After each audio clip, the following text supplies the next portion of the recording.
turn in 5 cans of food, you'll help support our community by feeding families in need. Stay cozy and comfortable in your home by keeping your furnace running efficiently all winter long, while also helping others in need. All donations benefit Food Bank for the Heartland. Call 402-934-7003 or visit justcallburton.com. It's Mulch Better at Lanahaw. Planning to wake up your tired yard for spring? Make your landscape the envy of the neighborhood with mulch from Lanahaw's Garden Center, where quality is always a priority. Convenient pickup or delivery available. Lanahaw Nurseries, 192nd and Center. College basketball's biggest tournament is coming, and it's time to start betting like a pro with the world's largest sports book right at your fingertips. Circa Sports Iowa. It's sports betting the way it should be. High betting limits, tight money line splits, exceptional customer service, and more. Fund and bet like a pro anywhere, anytime. It's never been easier. Download your new bookie before all of the March action at circasports.com. If you or someone you know may have a problem with gambling, call 1-800-238-7633. Cards issued by Sutton Bank and Celtic Bank, members of FDIC. Terms and conditions apply. Are you the decision maker in your company? Consider this. For the first time in decades, there's a better option for a corporate card and spend management platform. Meet Ramp, the only corporate card and spend management system designed to help you spend less money so you can make more. Most corporate credit cards offer points as incentives, but those points amount to less than their worth in real cash value. Ramp's corporate cards offer you cash back, real money in your pocket. Plus, you control who spends what with each vendor. And Ramp's software collects and verifies receipts automatically, which means you'll stop wasteful spending and close your books in hours instead of days. Businesses that use Ramp add up to 5% to their bottom line the first year. If you're a decision maker, adding Ramp could be one of the best decisions you've ever made. And now get $250 when you join Ramp. Just go to ramp.com/sports. Ramp.com/sports. ramp.com/sports. New Year's resolutions start and end at Level Countertops, Cabinets, and Flooring in Elkhorn. Is your resolution this year to get organized, and take your kitchen to the next level? They create a unique space that's not only beautiful, but functional and organized. They come to you, listen to your needs, and create your functional design. For all your cabinet and organizational needs, visit their beautiful showroom at Level Countertop, Cabinets, and Flooring, 192nd in West Maple, or online at levelomaha.com. That's levelomaha.com. 1620 The Zone. Defense still on the power play. Here comes Jeff Carter. Carter's going to bang it in. Score! Carter finds a way! And the Penguins get it right back. It's a power play goal. Big goal for Big Jeff. 4-3 Pittsburgh. Rewinding is Cole Sillinger. Sillinger, the 20-year-old. He was 12th overall in 2021. Werenski, a steal right in front. Smith. Score! Riley Smith. The pressure from Evgeny Malkin. That duo cashes in. And the Penguins are back on top by 2. Hawks control. Vlasic to Korchinski. Top of the right circle. Put it in front. They score! It's Jason Dickinson on the deflection. Sweeps it in behind Ingram with 3 seconds left on the power play. And the Hawks climb back on top again, 3-2. Here's Kershaw with a shot. He scores! Oh, that was a bomb! Foligno fed it from the left circle. Kershaw, top of the right circle, was wide open. It took the Hawks 4 seconds to convert on the power play, and they now lead 4-2. Live from 50th and Capitol Avenue in the Big O. This is Mornings with Sharp and Handley on 1620 The Zone, 1620thezone.com, and 1620 The Zone TV. Now here's Gary, Nick, and Jimmy. Can you dig it? Can you dig it? Can you dig it? Hey, can you dig that it is March Madness? The word of the day today, Cinderella.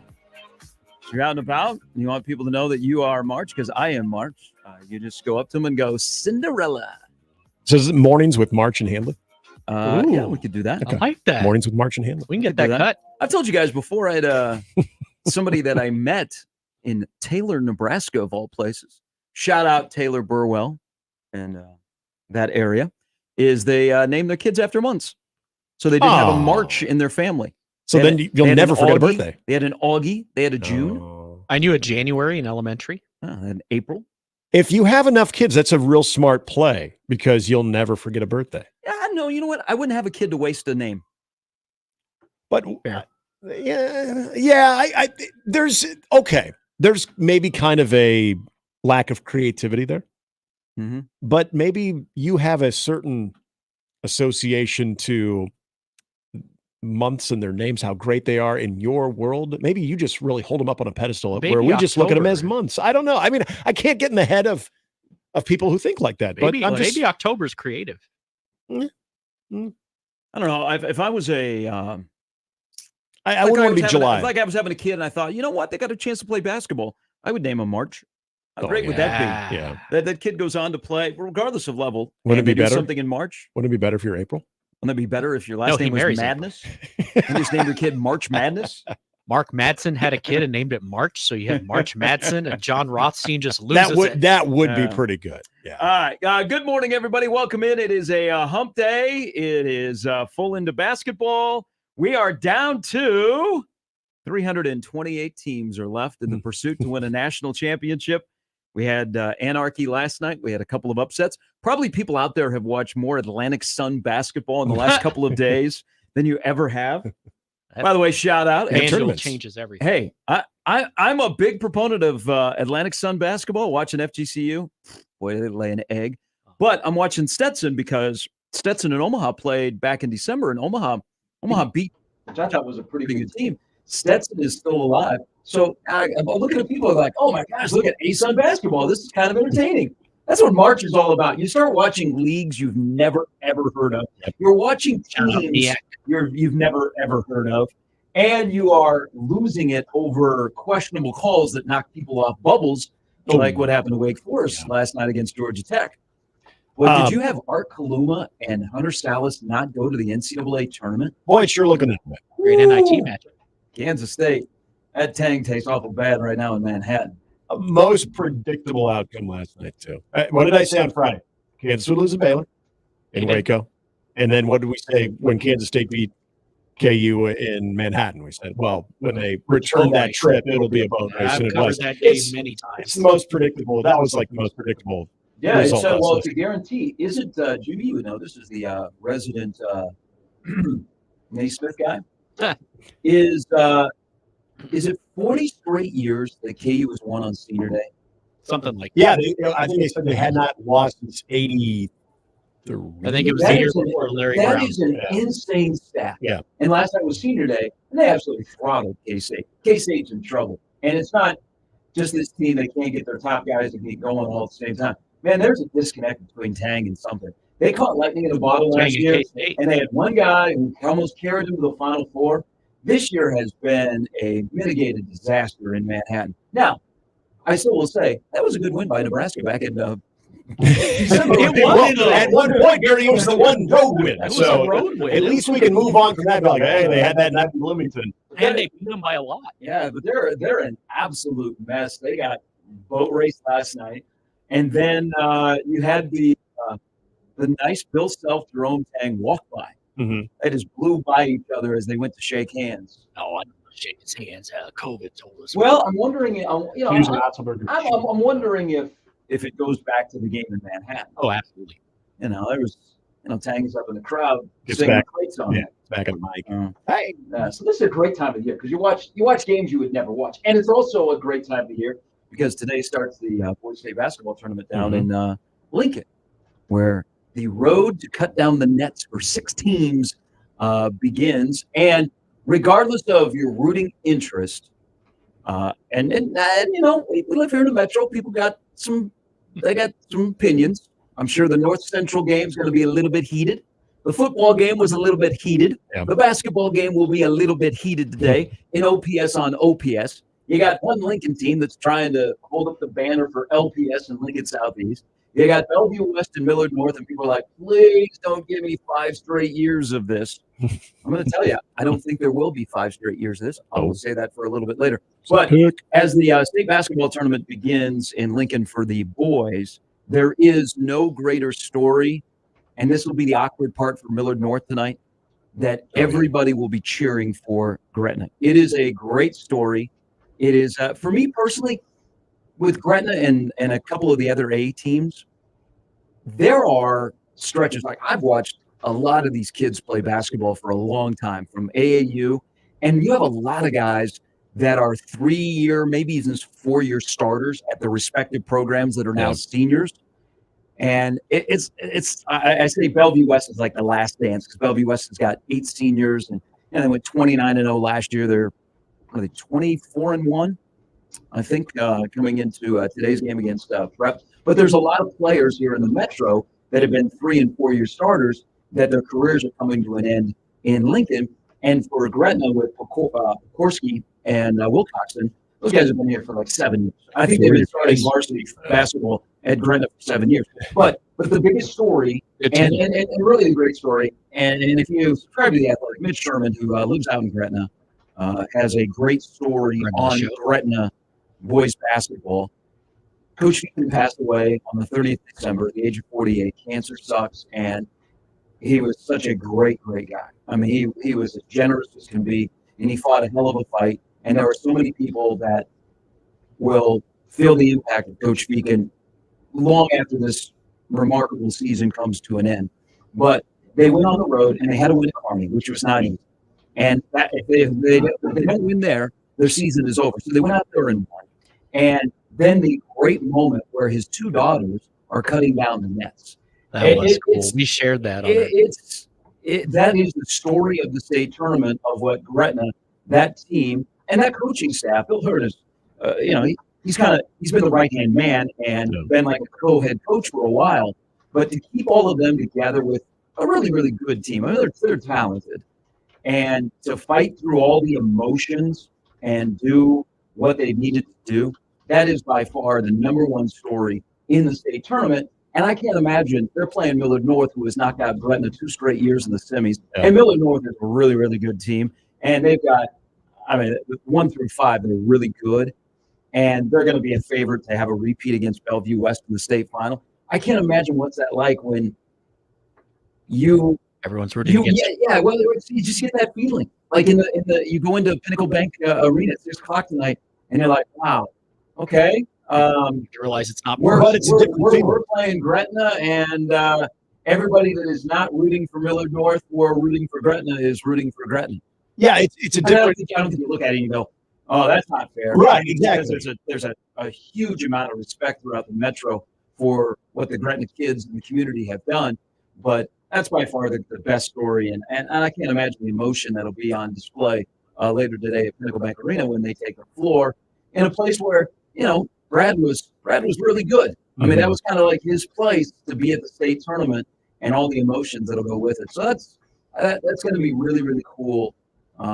Really cool moment of this year's state tournament, and we'll see how long it lasts. It's not going to be an easy game for Gretna by any means. I think for a lot of people who've experienced a tournament, regardless of the sport, but especially when it's more of that tournament format where you're playing, every day or every other day, that and you have memories, especially you mentioned like Pokorski and Wilcox and the guys that have remembered those routines of, whether they started on a Wednesday or a Thursday getting down to Lincoln, and all of those routine and that memory is all with your head coach. And all of that is how the coaches got together, how you got together, what time did you leave the school, the bus ride, sort of the send-off, and, when you get there, and the pregame speeches, the halftime speeches, and just the emotion of those previous years with a different voice. And I know Bill heard it. I'm not surprised to see him be able to kind of, handle what is a very emotional and just not a deal and difficult situation.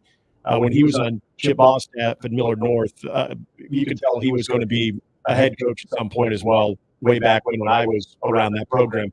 There's just something that I think is a little extra that you think about with Gretna, where they will be going through that routine this morning. They will be getting ready for that game this morning, as they've been able to throughout the remainder of this season without Coach Featon. But this is a little bit different because of those memories. State tournament, it's just it had, whether you go one and done or you make a run all the way to the championship game, you have all of those memories, and they're such vivid memories. And I do think that it's going to hit them a little bit harder today. And so that's where I also think of Millard North in this situation.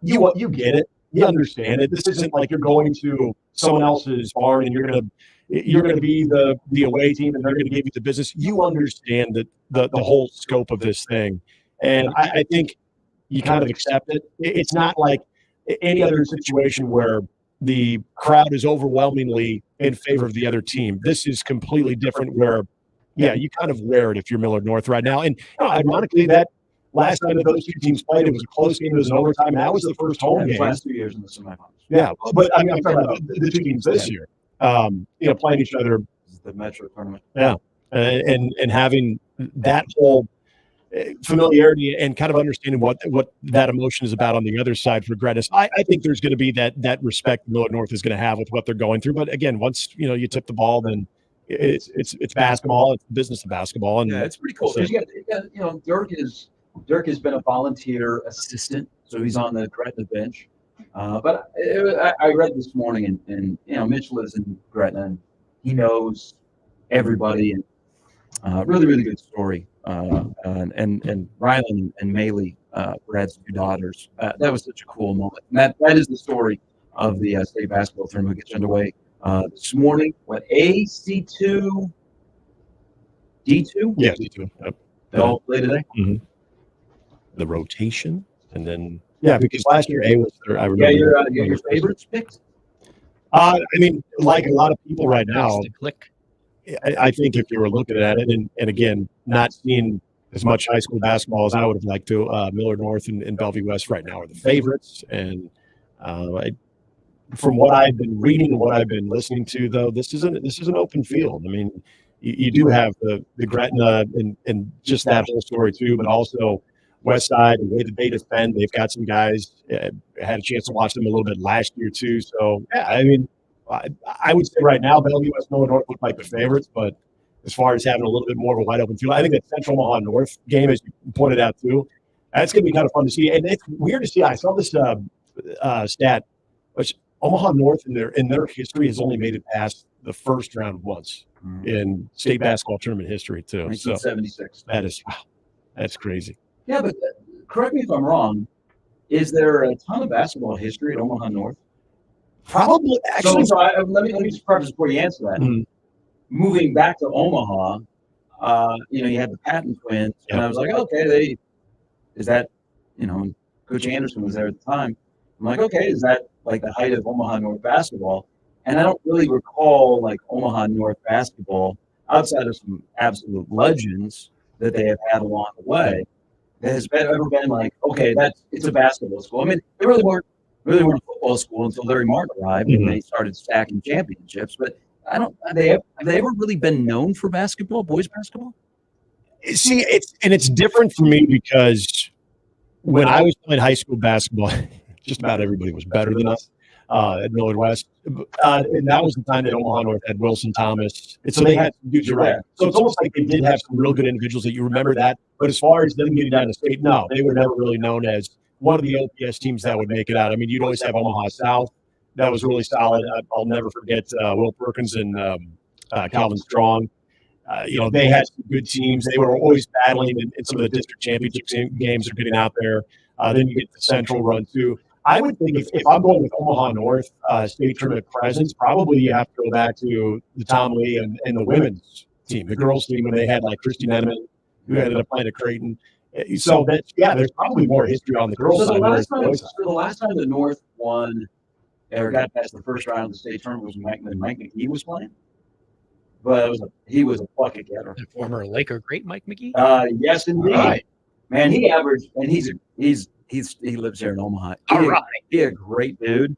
I think he averaged like 40 points a game his senior year at North. I think maybe that's the last time that they got past the first round at North. That's crazy too. Yeah, you're right though. I don't think when you look at Omaha North, it wasn't like they had like the Run Lake Central or the Omaha South.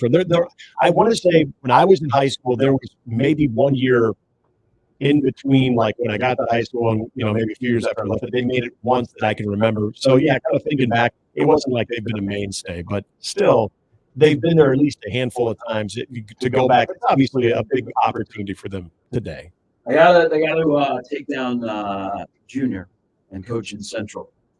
Chubbuck's PBA usually results in good things. So we'll have more on the state basketball tournament that begins today. But I was having a nice little evening last night. I was watching some basketball, flipping around. I was watching the Cubs and the Royals, watching Bobby Witt make plays. The weather looked great down in Arizona, and I'm thinking, man, we are 23 days, or Cub fans, Ryan Sandberg, away from opening day. And then all of a sudden, last night, someone slides into my DM. Oh, good for you. The sprinkles? No. And I was like, okay, what is this? And it wasn't just one person. It was two people. Wow. That sent me a screenshot of something that was presented on this very radio station. I deny everything. Oh? So we will address this right now. Uh-oh. About something that was put on social media and discussed, I think, on this radio station last night. What'd you say, Nick? There are some. Now we went on the zone. Now, everybody is entitled to their opinion. Okay? That's what makes us great. You know, as talk show hosts, you have to have an opinion. You back it up. You got some conviction about it. Some people, when they're given opinions, they come up to the plate with a bat in their hands and they swing and they might miss. But you know what? They came up with a bat. I hear a lot of talk show hosts, they come up to the plate, but they never bring the bat, and I have no idea where they stand on anything. I got to give credit to Jimmy Allen. Oh, all right. Because Jimmy will come to the plate and he'll have, a 36-inch bat, and it might be pretty heavy, and he might swing and completely miss, but at least he takes a shot. All I know is after I saw this screenshot from the After Hours count, that whoever was pitching to Jimmy on that particular day that he stepped up to the plate to give an opinion with his bat should have drilled him. So, Dan, thank you to Bob and also Steve last night that said, you've got to address this. They put up a poll question. Is Mike Trout a bust? Now, God bless Jimmy. Jimmy has some wild opinions. Yeah. But Jimmy stays pretty strong. He's got some conviction. He sticks with them. Hey, I appreciate people that have opinions and they stand by them, even as wrong as they are. Okay? Because sometimes you go down with the Titanic. Sometimes you jump off the Titanic. But we have to address this that was mentioned on this radio station last night, because we cannot let this go any further. And again, I thank you for people that slid into my DMs and screenshotted this and said, you must address this. I don't know if I'm like the elder statesman of the radio station. So I'm like the gatekeeper. Yeah. I did not get a chance to listen to their show last night, but I did see the screenshot. Is Mike Trout a bust? So I don't want to put words in your mouth. Either one of you. You may think it. You may think Mike Trout's a bust. He's only hitting 167 in spring training. So, I mean, that if you're not going to hit 200 in spring training, what are we doing? But let me just point a couple of things out here. As the After Hours crew have joined the worst takes category in the history of this radio station. Is Mike Trout a bust? One, do you think he's a bust? No. It was pretty simple. The question was yes or no. No, I do not think he's a bust. Okay, I just want to point this out for anybody that feels this way, or the hosts of that show that feel that way. You do realize that he woodshedded Joe DiMaggio's home run record. Mm-hmm. You do realize that he has a better WAR than Ken Griffey Jr., correct? Mm-hmm. Okay. Do you realize that he has 3 MVPs and Willie Mays had 2? Yeah. Okay. Do you know that he has been in the top 5 in the MVP voting 9 times? It sounds right. Do you realize you guys think Barry Bonds was a good player? Yes. Like a great player, should be in the Hall of Fame? Mm-hmm. I don't want to say should be in the Hall of Fame, but you think he's worthy of being in the Hall of Fame? Absolutely. So Mike Trout, who is 31 years old, and hey, he has had some injuries of late and hasn't played a full season, I think, in 3 of the last 4 years. Mike Trout has had the front part of a Barry Bonds career. Mm-hmm. Barry Bonds' career, once he went to San Francisco, took off. Mike Trout has accomplished that in the first half of his career. So, we are going to do a show sometime this summer where we are going to collect the people that either call into the show or actually on the show, on the radio station, and we are going to have a worst take day. Okay. And we're going to get the people out there that have the worst takes voted on by you, and they're all going to be on a show together, and they can just exchange the worst sports opinions in the history of sports opinions, and of course the history of 1620. Do food takes count in this? Because there have been some bad ones here. Yeah, you know what? I think we all have to own it. Including me. We all have bad food takes on this radio station. Yeah. So I think we're all together on that. But there are some takes of, again, I appreciate people that have opinions. Okay, I like opinions. I like people that develop an original opinion. Okay, those people set themselves apart. I then, again, appreciate some conviction. But is Mike Trout a bust? No. It got 123 votes. I'm going to vote right now. No. Oh, my. I just saw the results. What are the results? 83% to 17%. Okay. That's still probably in favor not of as bust? No. Oh, okay. No, okay. not okay. a bust. Hey, good on our listeners. We have the best listeners. The destination for Omaha sports on 1620 has the best and smartest listeners that they call out these opinions and then they vote on their polls and they treat them like Pacific of Nebraska playing them back in 1994. All right, Pacific so football. There's a big difference because I understand where this probably stemmed from.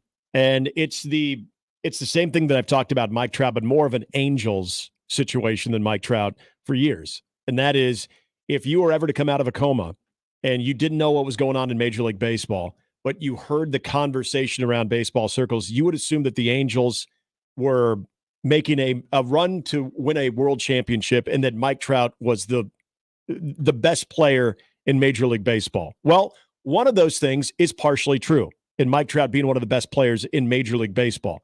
The other thing is an Angels problem, not a Mike Trout problem. The only thing that you can ever knock Mike Trout for, in my opinion, is the health. And that's, as we know, as athletes, that's not something that you can put on the player himself. Okay, let me stop you right there. If Mike Trout retired today, would he be in the Hall of Fame? Yeah, I think he would be. Okay, continue on. Yes. So this is where I think, as people who observe sports in varying views, look at what have you done for your organization or your franchise that has put them on higher ground. And this is where I think baseball is so different than any other sport, because first of all, other players outside of your position impact that type of success. You're one guy, and you're also playing 162 of those games in the regular season. So in baseball, in a sport where to succeed 3 out of 10 times, 30% of the time, is still very good, that you cannot put on Mike Trout, the failures of the Angels, because I without even hearing this conversation last night, I guarantee you that's where this came from. Is what's the postseason? What type of, they had Shohei and Mike Trout. They weren't able to do anything with that. What's wrong with Mike Trout? Why can't he stay healthy? Okay, when he's healthy, he's pretty damn good. When he's healthy, I don't think there's any question of, when you watch him play, the way that he defends, the way that he commands the offense in the batter's box, that you can ever look at him and say that he is not a top 5, top 10 player on a healthy day, no matter what part of his career he has been. Are you going to vote in this poll? Yeah, I'll vote in this poll. I should as well. All right. So I'm going to say undecided. So we're going to do this summer. I'm serious. Like, old man Doug's going to be here because he got some bad takes, man. Old man Doug. But he swings. But he does. He You're right. You're okay? right. You're right. Okay. And we'll bring in Jimmy. And we got some other people out there that have some really bad takes. So we're going to have a bad take show. Okay. And I hate the word takes. It's a good July show. Opinions. That's it. Is Mike Trout a bust? It's bold. You know what? I'm going to screenshot that. I'm going to put it out to Angels Twitter. All 4. No, I'm not going to do that. So I guess we had to have a little policing of the radio station this morning to start off. Those are the kind of shows that my last day here will be one of those type of shows where I'll just do off the wall stuff. Off the wall half truths. I will just throw stuff out there and have people respond, and people will lose their mind. And then at 10 o'clock I'll be like, peace. It's been great. Hell of a run here. Light a cigar. And another thing about Steve Peterson. Stay for the crossover. That's a bull. But Gary, how can you say that Solich was impacted by Osborne and T.O. did Frank dirty? But see, the best part about that shows next is, okay, you've been a influential voice. Would Fred have hired Bill Moose, or would Bill have hired Fred? For over 10 years, though, you've been on this radio show. Put some respect on. I've been doing this for 20 years in the state. Well, okay, 16-20 here. Okay. He's trying to make you sound Yes. younger. Sorry, I'm not trying to. I'm at the pinnacle of. Not trying to sports shave talk off in this years of station. your experience Thank there. you. But there are things that you have brought up and discussed on the air that have come to fruition. So if you decide to go that route on the 11th hour, people are going to believe it. So you got to be careful, man. There's still responsibility. Not to that point. So it's 6:35 in the morning. It's wildly There's speculative. a chance that Jimmy's out. Sometimes he is because he listens loyally. No, he doesn't have a job now. Oh, that's true. I'd be, Okay. I'd be sleeping in too if I was him. Okay. I expect a text from him any minute. Iowa JD will be on the show as well. So people that just have terrible sports takes will be on for 4 hours. We should do and it on it'll just be it'll be like the Spider-Man gif of just bad takes. No. So how long do you think my little rant here, and I'm doing this kind of sarcastically, but also Jimmy be better? How long before he responds? Like someone lets him know, hey, they're talking about you, and your horrible poll is Mike Trout bust. Before By 7:30. Yeah, before Okay. I think before 7:30. In fact, he may actually call in on this Yeah. one. I would appreciate a phone call on that. I would, because I'm assuming I know what the premise of the conversation and why this was even brought up was. I'm assuming that this is all about. Right, but your premise makes this look even worse. Yes, but that's what I'm assuming, because I know people will look at a player, their impact with an organization, and what it's meant to the success of that overall organization. This is where baseball is completely different, though, because of not only the things that I brought up there too, but the guy's a career 301 hitter. You're not a bust if you're a career 301 hitter. I mean, that's just one of many arguments to say, no, he's not a bust. He's had some bad luck. Yeah, they had two of the world's best players playing, and they couldn't get to the postseason. Right. This is an Angels problem. This isn't a Mike Trout problem. Yeah. All right. We expect that phone call from Mr. After That's Hours. coming. I know it. I have faith in him. And also lock him in for our bad take roundtable. Coming up on the show, Matt DeMarinis.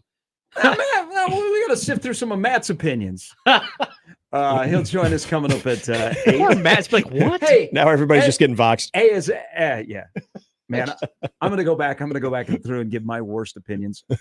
Odell James will be a great player here. That's probably my number one worst opinion. First of all, I was convinced he was coming here. I may have gone over the top and said Thunder Collins would have a really good career. So I have not had a bad sports opinion in about 20 plus years. Just recently, and this was very recent, I said Tyreek Johnson would be a difference maker in the secondary for Nebraska. Yeah, so I wear that one. Then it was not too long after that I was checking the roster daily to see if he was still on the team. So we'll not only have a roundtable of 1620 The Zone hosts and listeners that have horrible sports takes, but we'll also come clean. Our worst sports take. Yeah. That's going to be a great show. Maybe sell Get it. it sponsored? Well, maybe. Matt DeMarinis will join us coming up at 8. You know what is weird about this week? As we're into March Madness, it is officially begun in my book. Some of you might wait until the bracket comes out, but with conference tournaments and buzzer beaters, which we got again last night, it has started. There's no basketball this week here. I know. So Creighton, Nebraska, and Omaha are all off till the weekend. Mm-hmm. So we got to sit and watch other teams play. Now, tonight, you'll be rooting hard for Northwestern. Yep. Because if Northwestern goes into the Breslin Center and beats Michigan State, they're in trouble. You're not leaving for Minneapolis until probably Friday morning. Yep. To see your beloved Huskers. But that's a game. So we're watching a lot of basketball. But just odd, this week, everybody is off until the weekend. You got to fill the void. You got other things going on. You mentioned state basketball. We've got local college baseball home games going on. So, what Creighton plays again tonight. And then Omaha starts today. Omaha as well. And then Nebraska's on the weekend. Yep. Everybody is home for the weekend. All right. Brandon Vogel from Countertop will join us as well. That's the lineup brought to you by the rooferys of John Higgins Weather Guard. Zach has come clean. Maybe this is just a day for everybody just to pour it out. Your worst sports take ever. He said Joe Daly would be winning the Heisman. Oh, a Heisman. Wait till he finds out about Ron Paulus and what he was supposed to do. Now, Zach could have been right if Solich would have stayed. I always wondered that. A Heisman? He's a great fit for that offense. He was a good fit. I totally agree. There is not one person I felt worse for in the carryover from the timing Solich, yes, to Callahan than I did Joe Daly. Because if you remember the offense in Solich's last year too, they started to spread out a little bit, even with some option concepts, and Joe Daly was perfect at that. So thanks, Steve. I mean, we throw around the Heisman thing a lot, though, of if a guy was really good or he projects to be very well, man, this guy could win a Heisman Trophy. There are great players that have played the quarterback position that have not even sniffed the Heisman Trophy. And now you have to play in the SEC to win it. So could he? I get what you're saying. Could he have had a like stellar Sanders? Why'd you have to go there already? Man, it's top 10 quarterback this year in college football. Yeah. Will he be in New York though? At some point he will. At some point he will. Got to go. I mean, he'll go. The guy play the Giants and the Jets. He'll hang out there. The Giants might have a high draft pick. All right. We will talk some hoops. Also, Fox apparently entertained something that is not a crazy idea when it comes to Caitlin Clark. We will dive into that and much more as we roll till 10. Matt DeMarinis coming up at 8. We'll see if his ballot, what we would have from Creighton on it for the Big East. Also, big game tonight in the Big East. Huge game at the night in the Big East tonight. UConn and Marquette.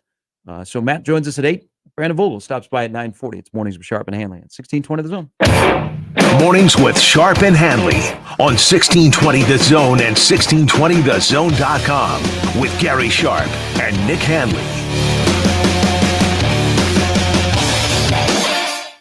Big names, big games. We've got them all. 1620 The Zone. Hey guys, it's Nick for Hims. Look, we're springing into March, and are you losing a little spring in your step? Have you noticed that maybe you're losing your hair? Maybe you're having some anxiety issues, maybe some performance in the bed issues. Well, the good news is through Hims, you can upgrade your daily routines with prescription treatments that can make a big difference and help you regain your confidence, help you feel like yourself again. So if you want to regrow your hair, have better sex, or tackle anxiety and depression, you don't have to go to the doctor, the pharmacy, or spend all day talking about it. Just go to hims.com and do something about it. The entire process is 100% online, so the conversation stays between you and a medical provider you can chat with through hims.com. And since it's all online, that means no doctor's offices and no pharmacies, just solutions that can bring real results. To start your free online visit, you need to go to this exclusive address, hims.com/start. That's hims.com/start for your free online visit. hims.com/START. Prescriptions require an online consultation with a healthcare provider who will determine if appropriate. Restrictions apply. See website for details and important safety information. Is your concrete cracked or uneven? Hey everyone, Coach Greg McDermott here to explain why you should choose Everlevel Concrete Repair. Many people think they need to replace broken concrete, but repairing it provides durable protection and comes at a fraction of the cost. Everlevel provides permanent repair solutions to fix your concrete and protect it against future damage, and it all comes with a long-term transferable warranty. They offer free inspections to walk you through the entire process. Call Everlevel Concrete Repair today. Maverick baseball and softball home openers are here. Maverick softball opens Thursday with Valparaiso at Clausen Field, and baseball opens with Portland on Wednesday at Tal Anderson Field. Get your season tickets or single game tickets by calling 402-554-MAVS or going to omavs.com/tickets. Also, this weekend is the hockey series finale as Maverick hockey takes on third-ranked North Dakota. Get your hockey tickets by calling the box office at 402-554-MAVS or by going to omavs.com/tickets.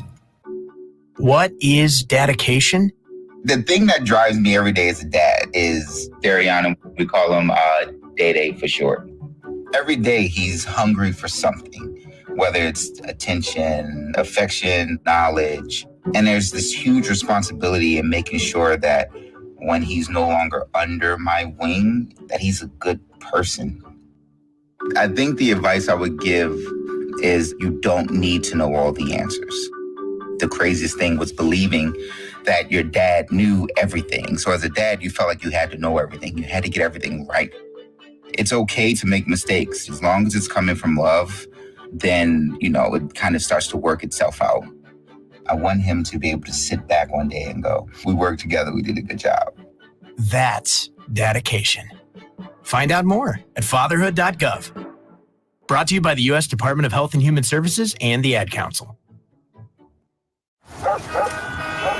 Do you hear that? Asthma triggers are everywhere, from dust mites, pet dander, and pollen to smog and smoke. An asthma attack can strike anywhere, anytime.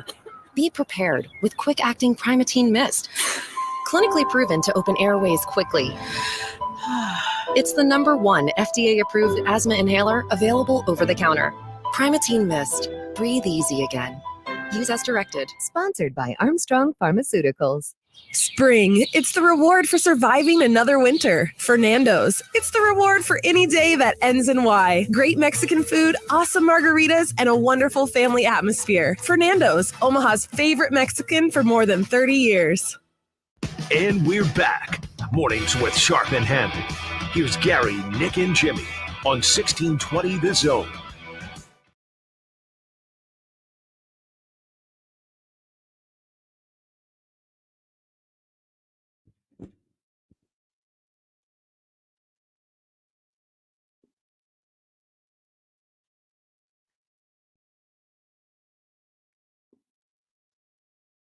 Hello. Oh my. Yeah, I'm bad. I'm bad. Good.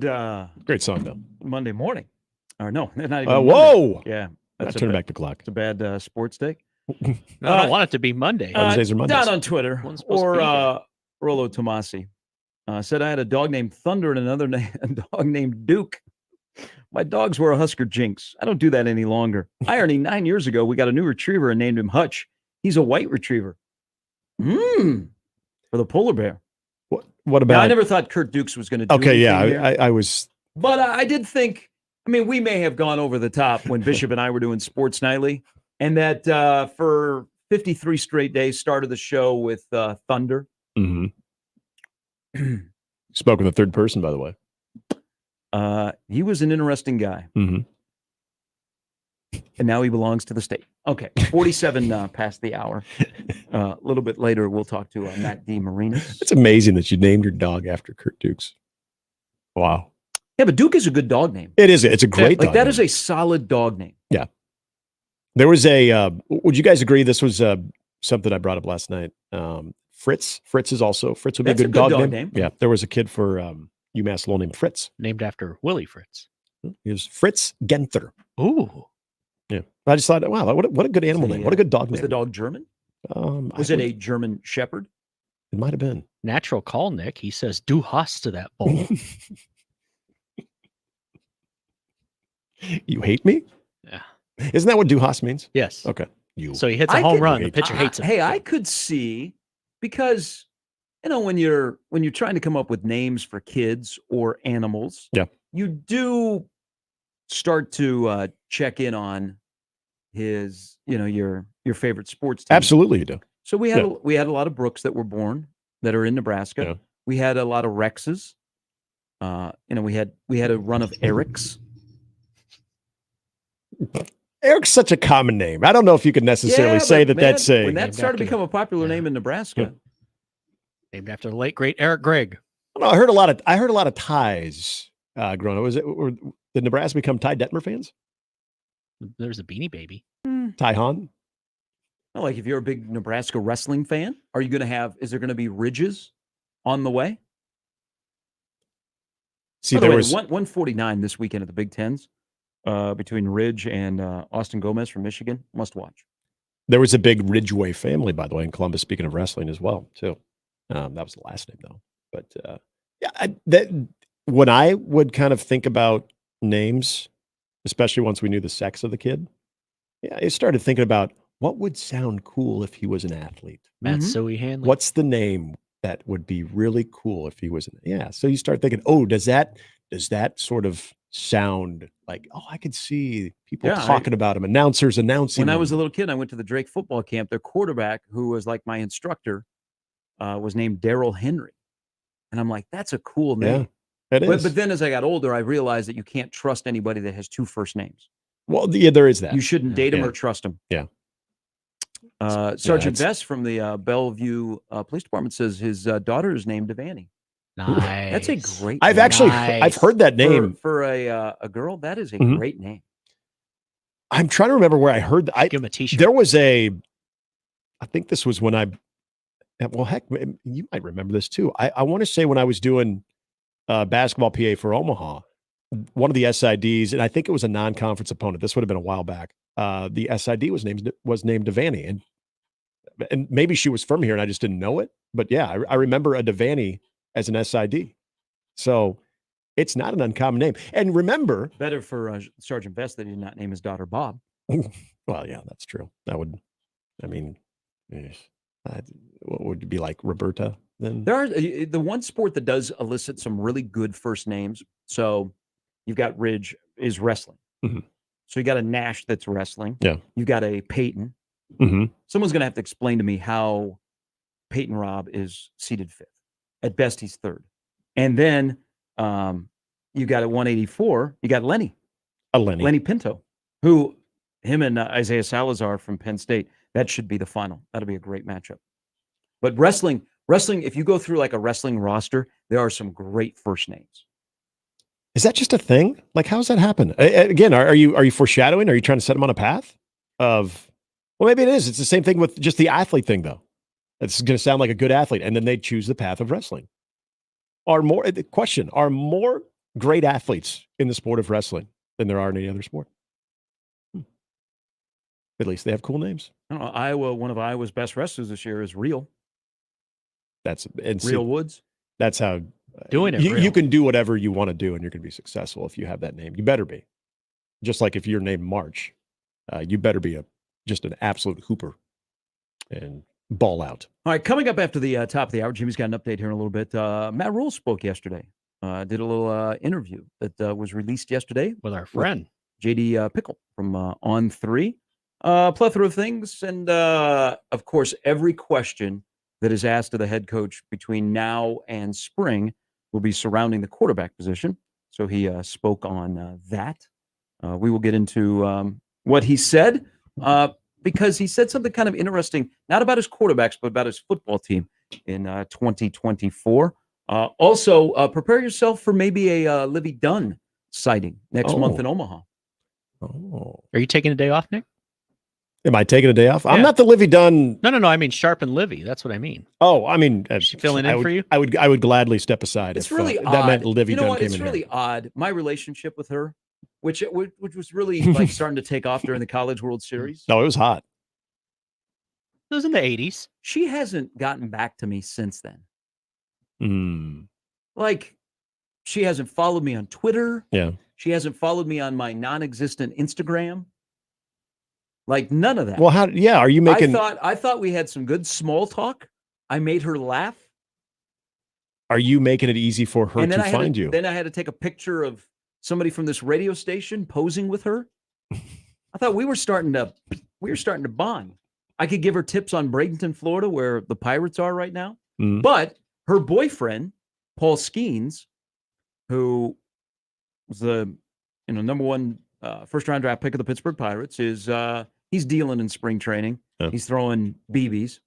I'm just waiting for that UCL surgery. Jeez, man, come on. Just get it out of the way. That's actually true. That's sad, but just true. do the surgery before it happens. Like now, any chicken knock pox. on wood, he has no arm problems. Right. But I don't know that somebody could throw as hard as he does for that long of time. Yeah. And nowadays, That's not Nolan not Ryan. have arm trouble. But right now, knock on wood, he's been able to do it. So Paul Skeens is going to start the year in AAA.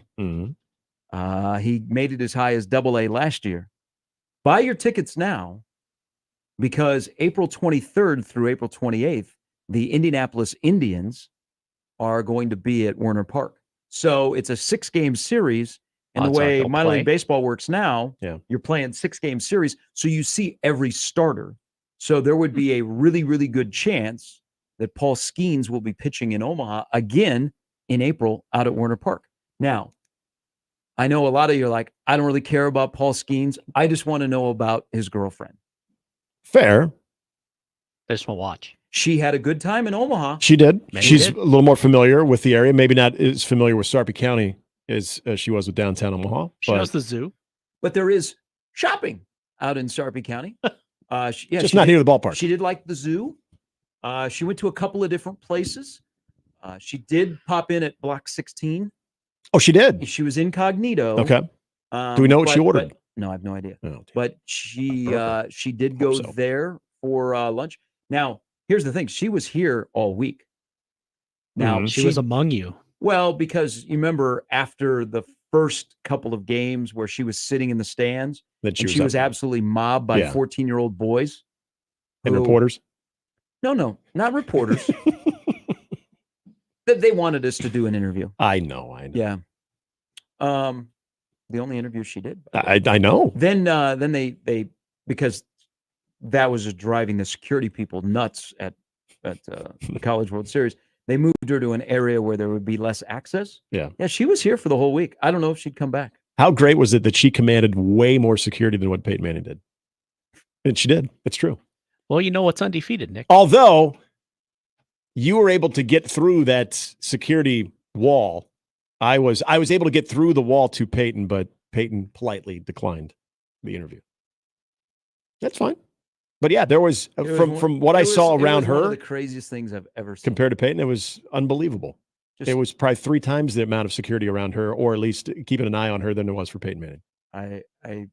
I guess I don't fully get it.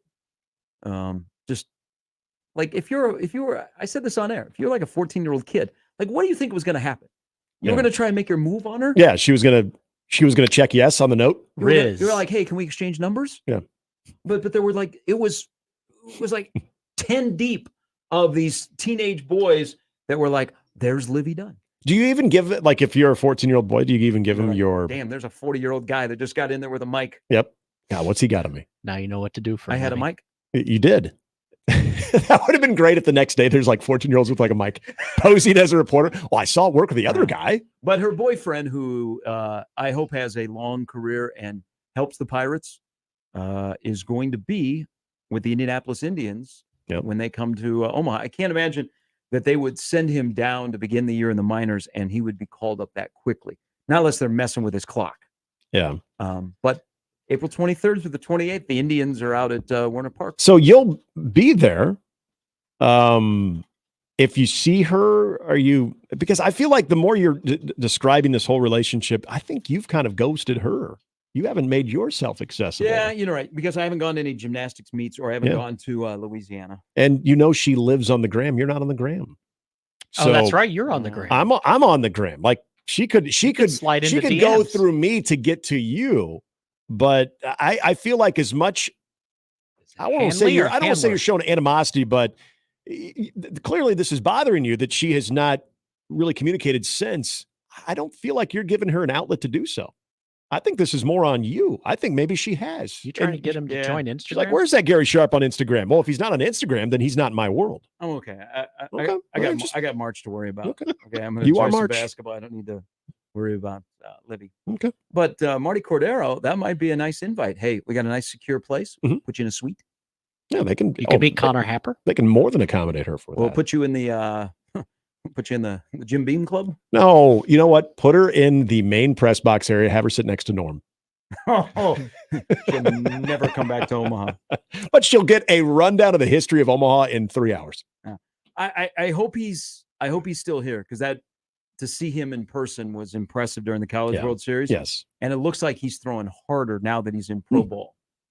And so he's going to start in the minors. The Pirates announced that yesterday. You said something, though, that at first I'm like, come on, dude, that's morbid. But you're right. See him before he blows it out. You just, isn't that weird? You almost like guys like this in the back of your mind, even if you speak it into existence or not, or speak it, just publicly, that if you see prospects like that within the first year or two have a UCL tear and have to go through that you're actually kind of thinking, okay, good, you got it out of the way. Now, hopefully there are no setbacks because I can't think of it. I've been trying to think in my head since you brought that up of how many power pitchers, power arms like that have not experienced that, at least in the first 5 to 8 years of their career. So what they're doing now is if you had some arm issues and they had diagnosed it as Tommy John or a UCL injury, they would say, hey, let's do some rehab. Now they're encouraging you to do the surgery so that you can begin your rehab process. And there are stories of guys coming back from Tommy John surgery that are either right back on the same level that they were or actually a tinge better. Yeah. So players are like, okay, I'm going to go under the knife right away. Yeah, the rehab is essentially kicking the can down the road further for something that's probably going to be inevitable. I think I don't have the percentages. I've talked to a guy about this, a friend of mine, for many years about this injury, and he says that exact thing is the rehab part of it. Even if you're getting discomfort there's a reason you're getting discomfort. If you're starting to, if you're just going to go the rehab route, that can hold you over. And depending on the arm, all arms and anatomy is kind of different when it comes to throwing style, how it's going to impact it. But at some point, you're going to suffer that. Wouldn't you rather have that in your early 20s than say late 20s, early 30s, where again that rehabilitation after you've put that much wear and tear, there's no guarantee that you're even going to be close to what you were before. Now, maybe the saving grace with a guy like Paul Skeens is, and he's a huge person. Yeah, is there's not a lot of torque on his arm when he throws. Yeah, it's body, so man. It's just a nice little fluid motion. Yeah. So that could help him compared to. I always bring him up as a comparison. Komine, Mm-hmm. Shane's body was more compact. Yeah, but it wasn't just like a fluid motion. Right. I mean, there was a lot of torque on that arm, and what eventually happened with Shane and the amount of pitches that he had thrown. They are protecting their investment, which is wise. So they let Skeens go out and just light it up, but they don't let him light it up very long. Mm-hmm. They get him out of the game pretty That's smart. quickly. Yep. So there's a good chance that he'll be here in Omaha next month again, this time wearing a professional uniform. All right, update with Jimmy's coming up next on 1620 The Zone. Mornings with Sharp and Handley on 1620 The Zone and 1620thezone.com. Live from the Host Coffee Studio, this is 1620 The Zone. 1620 The Zone. Traffic.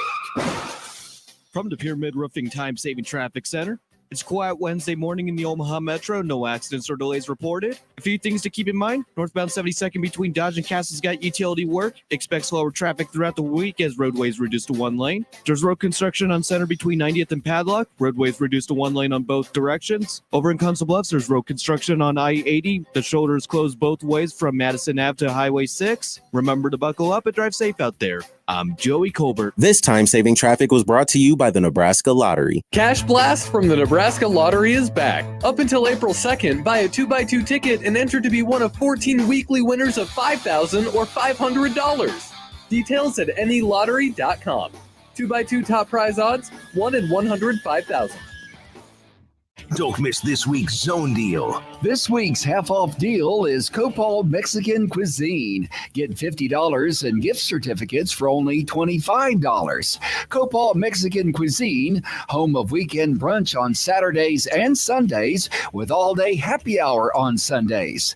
Come check out Copal Mexican Cuisine, 129th and Maple. Zone Deals go fast. 9 a.m. Friday, 1620thezone.com. For the ones who work hard to ensure their crew can always go the extra mile, and the ones who get in early so everyone can go home on time, there's Grainger, offering professional-grade supplies backed by product experts so you can quickly and easily find what you need. Plus, you can count on access to a committed team ready to go the extra mile for you. Call, click Grainger.com, or just stop by. Grainger, for the ones who get it done. Cage the Elephant is back. Neon Pill Tour.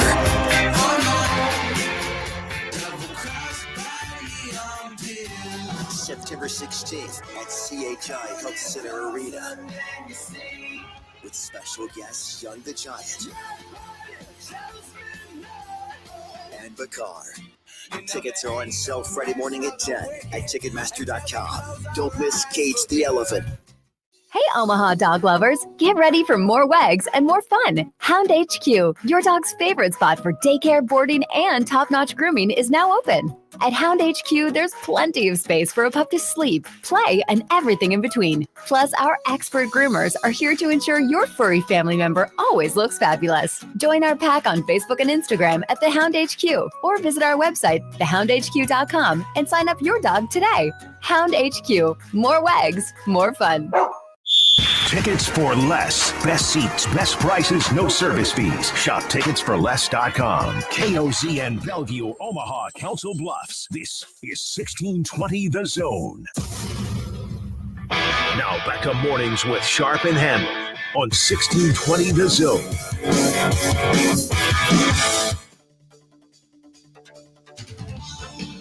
State baseball. Wow. Thinking ahead. State basketball. It's not quite that warm yet. Begins today. Class 8, Pinnacle Bank Arena, 1:30. Number 1 ranked Bellevue West against Creighton Prep.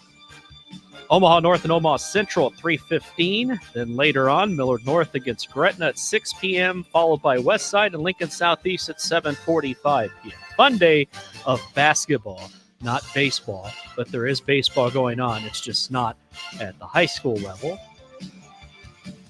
We'll tell you about that. Creighton baseball hosts most hated rival UMass Lowell last night. They beat them 12-2 last night at the Chuck. It was the Jays' home opener. Creighton is off to an 8-1 start. The Riverhawks. Most people don't know that's what they're called. They're 3-8. They'll do it again tonight. You can listen to Nick and Connor on 1180 at 6. Get that right? Nailed it. 5:45 pregame. 5:45 pregame. Yeah. Maybe taking some. And by the way, we were under 3 hours, guys. We were under 3 hours. Yep. That was good. So take the over tonight? Law of averages, Nick. Come on. We've all done them. Probably. Yeah. That last hour was recorded, I believe, at 8:55. Wow. You're home by 9:30. Mm-hmm. I was. Natalie Potts caps off an outstanding regular season at Nebraska, named Big Ten Women's Basketball Freshman of the Year. She led all Big Ten freshmen in rebounding, field goal percentage, while ranking second among league freshmen in scoring and free throw percentage.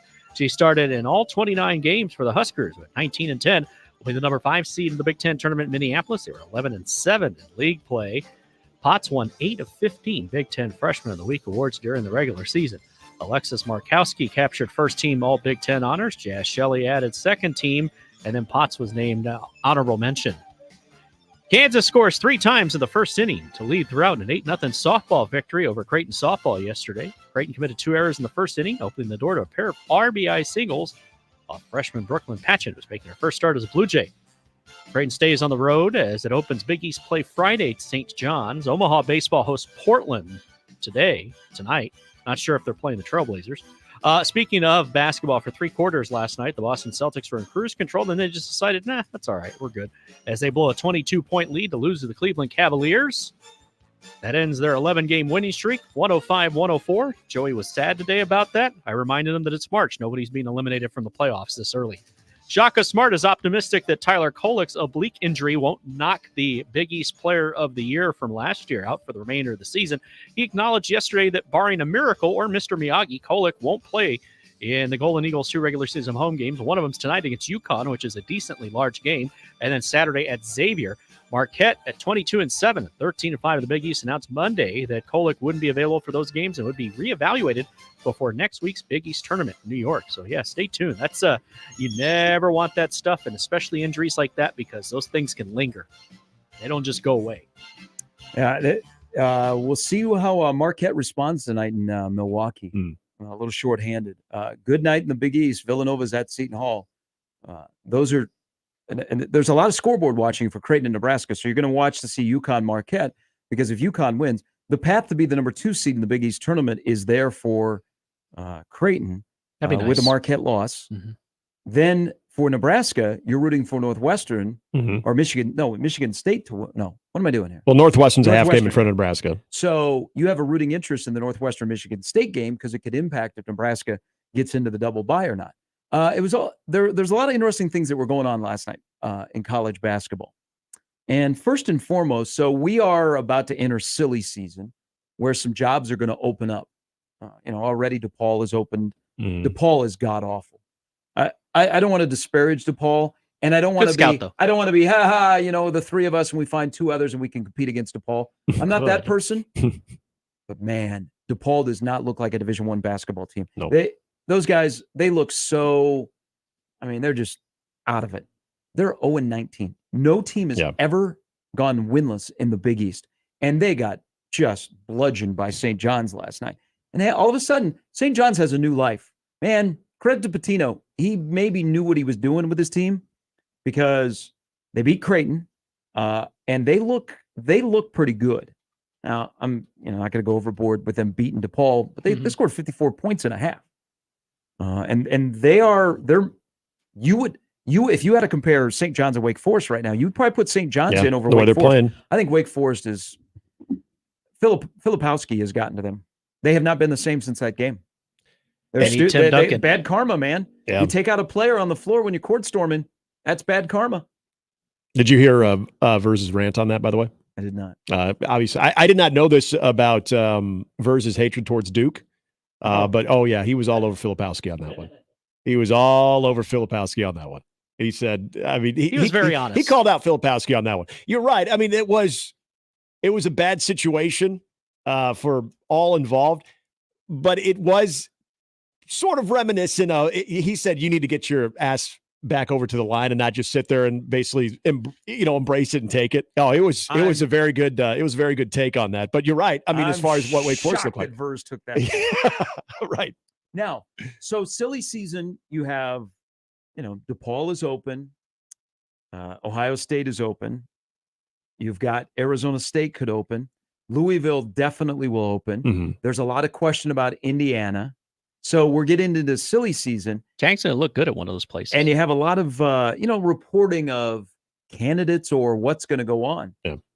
I think it was it Matt Norlander or it was Goodman said to watch what's going to happen in Eugene. Boy, Dana pushed back yesterday. So here's where you're like, man, I'm getting old.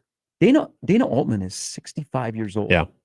He said yesterday he has no plans to retire and that he is moving ahead to be back at Oregon for the 23-24 season, which would be his 15th year in Eugene. Mm-hmm. One, does it feel like Dana Altman should be 65? No, not at all. And maybe less because, by the way, Mac will be in his 15th year next year. All right. Dana has been in Eugene for 15 years. But I can see why you would think that in terms of age. And also Oregon there's a possibility Oregon's not going to make the NCAA tournament for the third straight year. For a program that's not very long ago, they were in the Final Four. Yep. Yeah, when they beat Kansas in Kansas City in that Elite Eight game too. And that's again a program which is also interesting to think about what they will kind of look like in the new Big Ten as well. That I'm real fascinated about decisions that athletic directors have to make when you're making that move. And we've talked more about this on the football side of it, but basketball as well, where you're going to get a bump in what you are collectively going to look like for some of those teams that are making that move over to the Big Ten.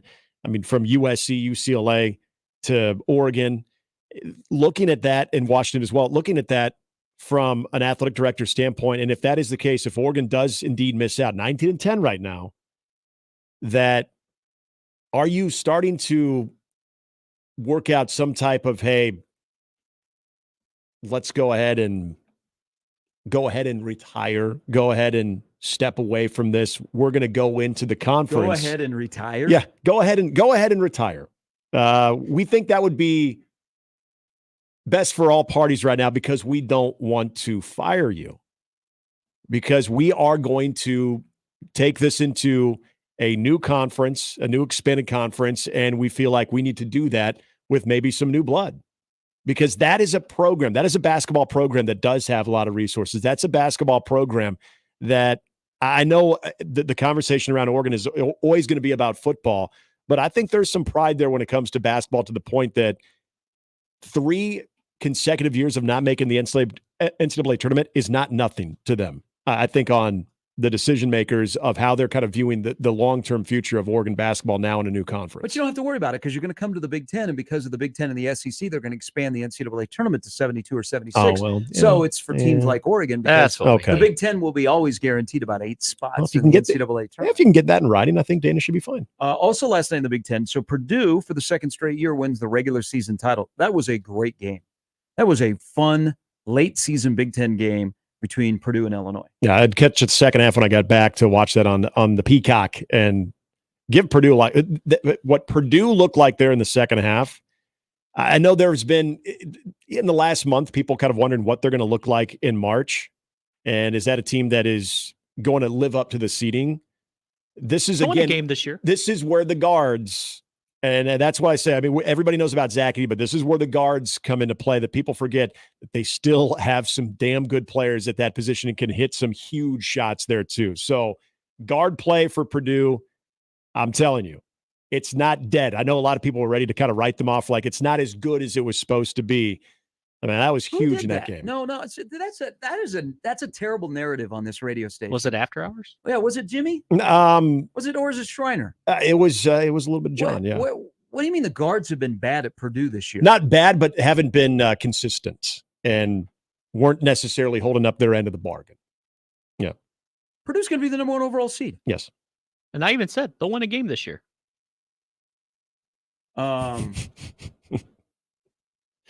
You didn't take him the second weekend, though. That was the day. That was the day that I had to plant the Purdue flag and be like, "You guys are being really hard on Purdue." But yes, John had mentioned, I know, the guards in this matter too. Well, everyone's talking about their guards.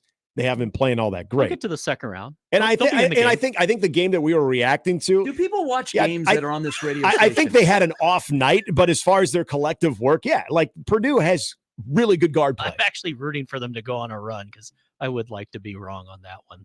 Like I said last week, they're not bad guys. They'd be like Virginia.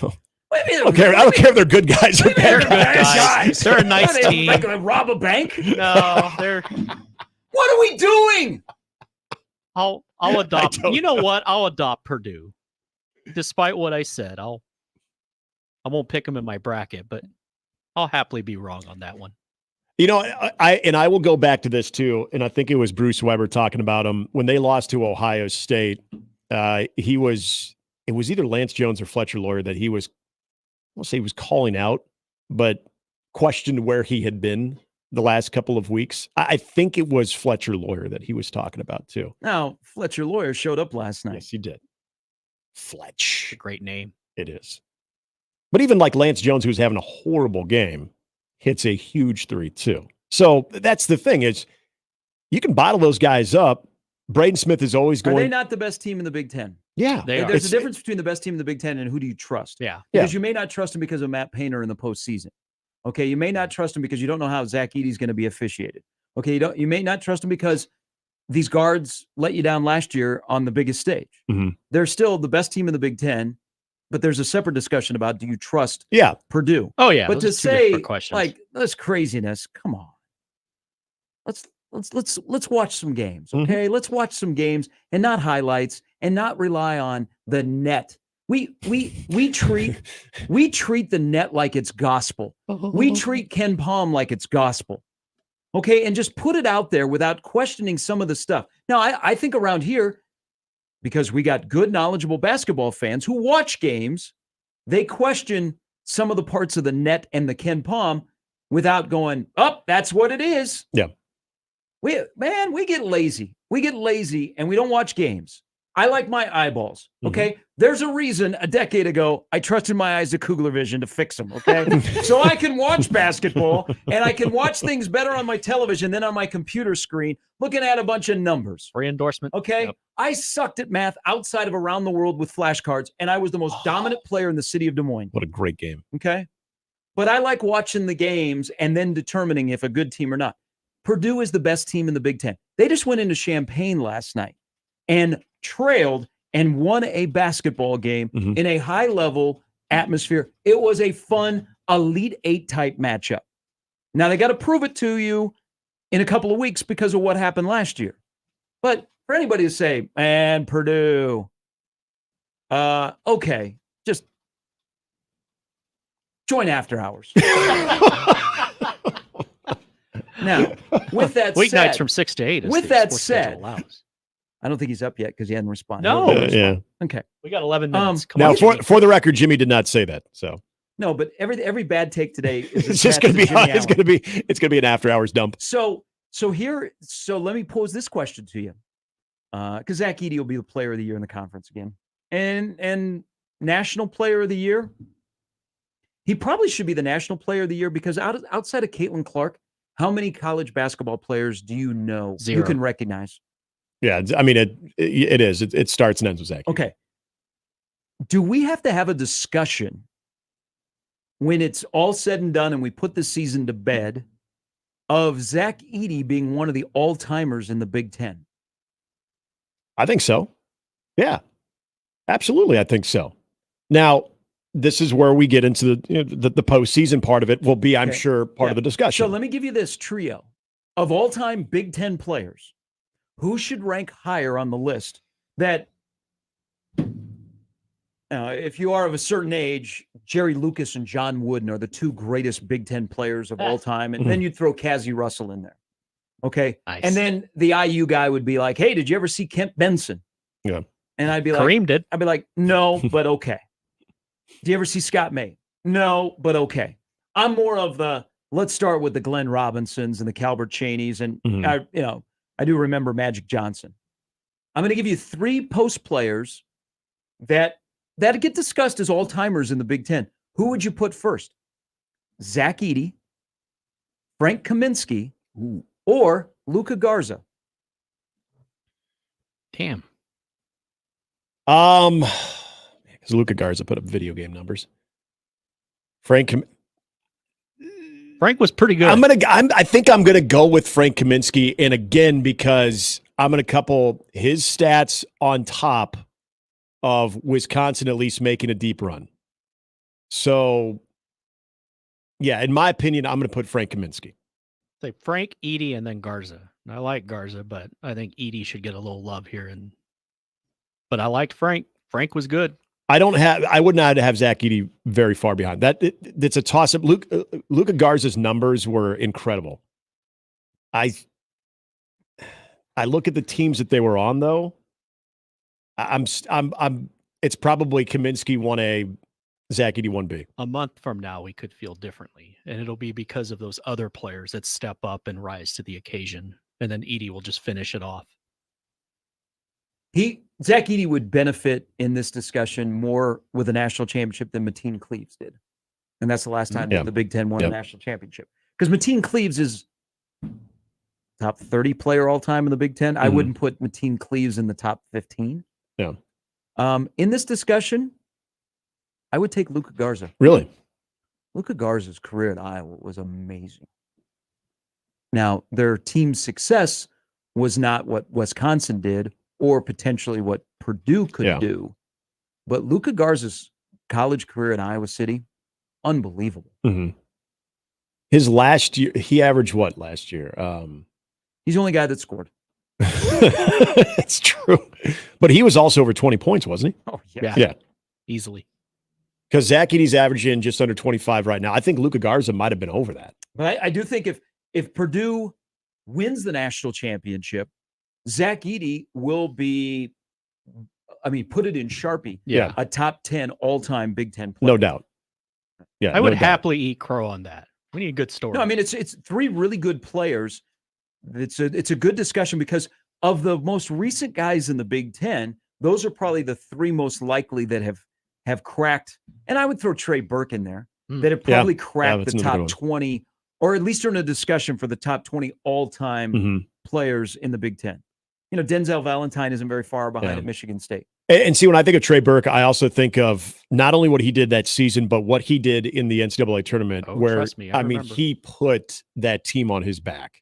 And to do that, that was your classic case of a guard just absolutely going off in March. And even if he scores maybe or averages maybe 5 less points, they don't go where they go. You're right. Look at March. Let's for example.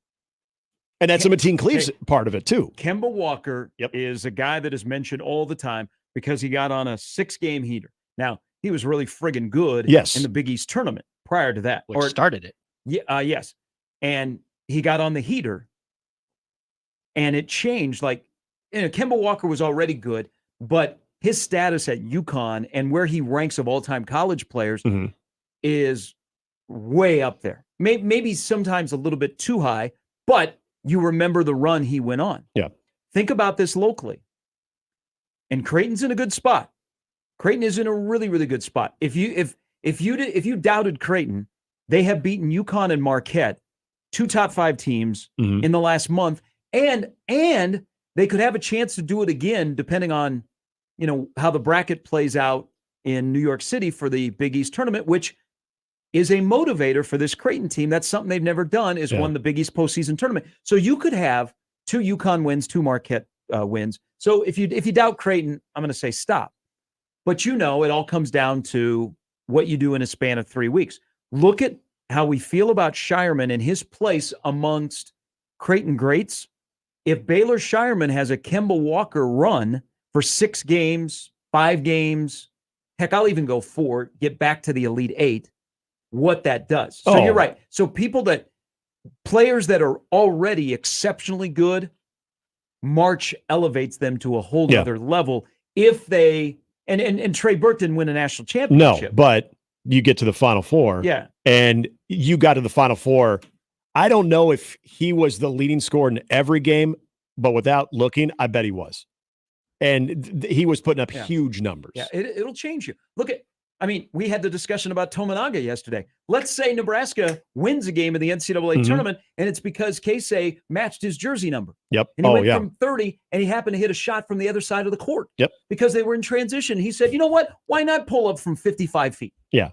That is in a nutshell the beauty of the month that we are in. Mm-hmm. Why we call it March Madness. How people can change their narrative. Yeah.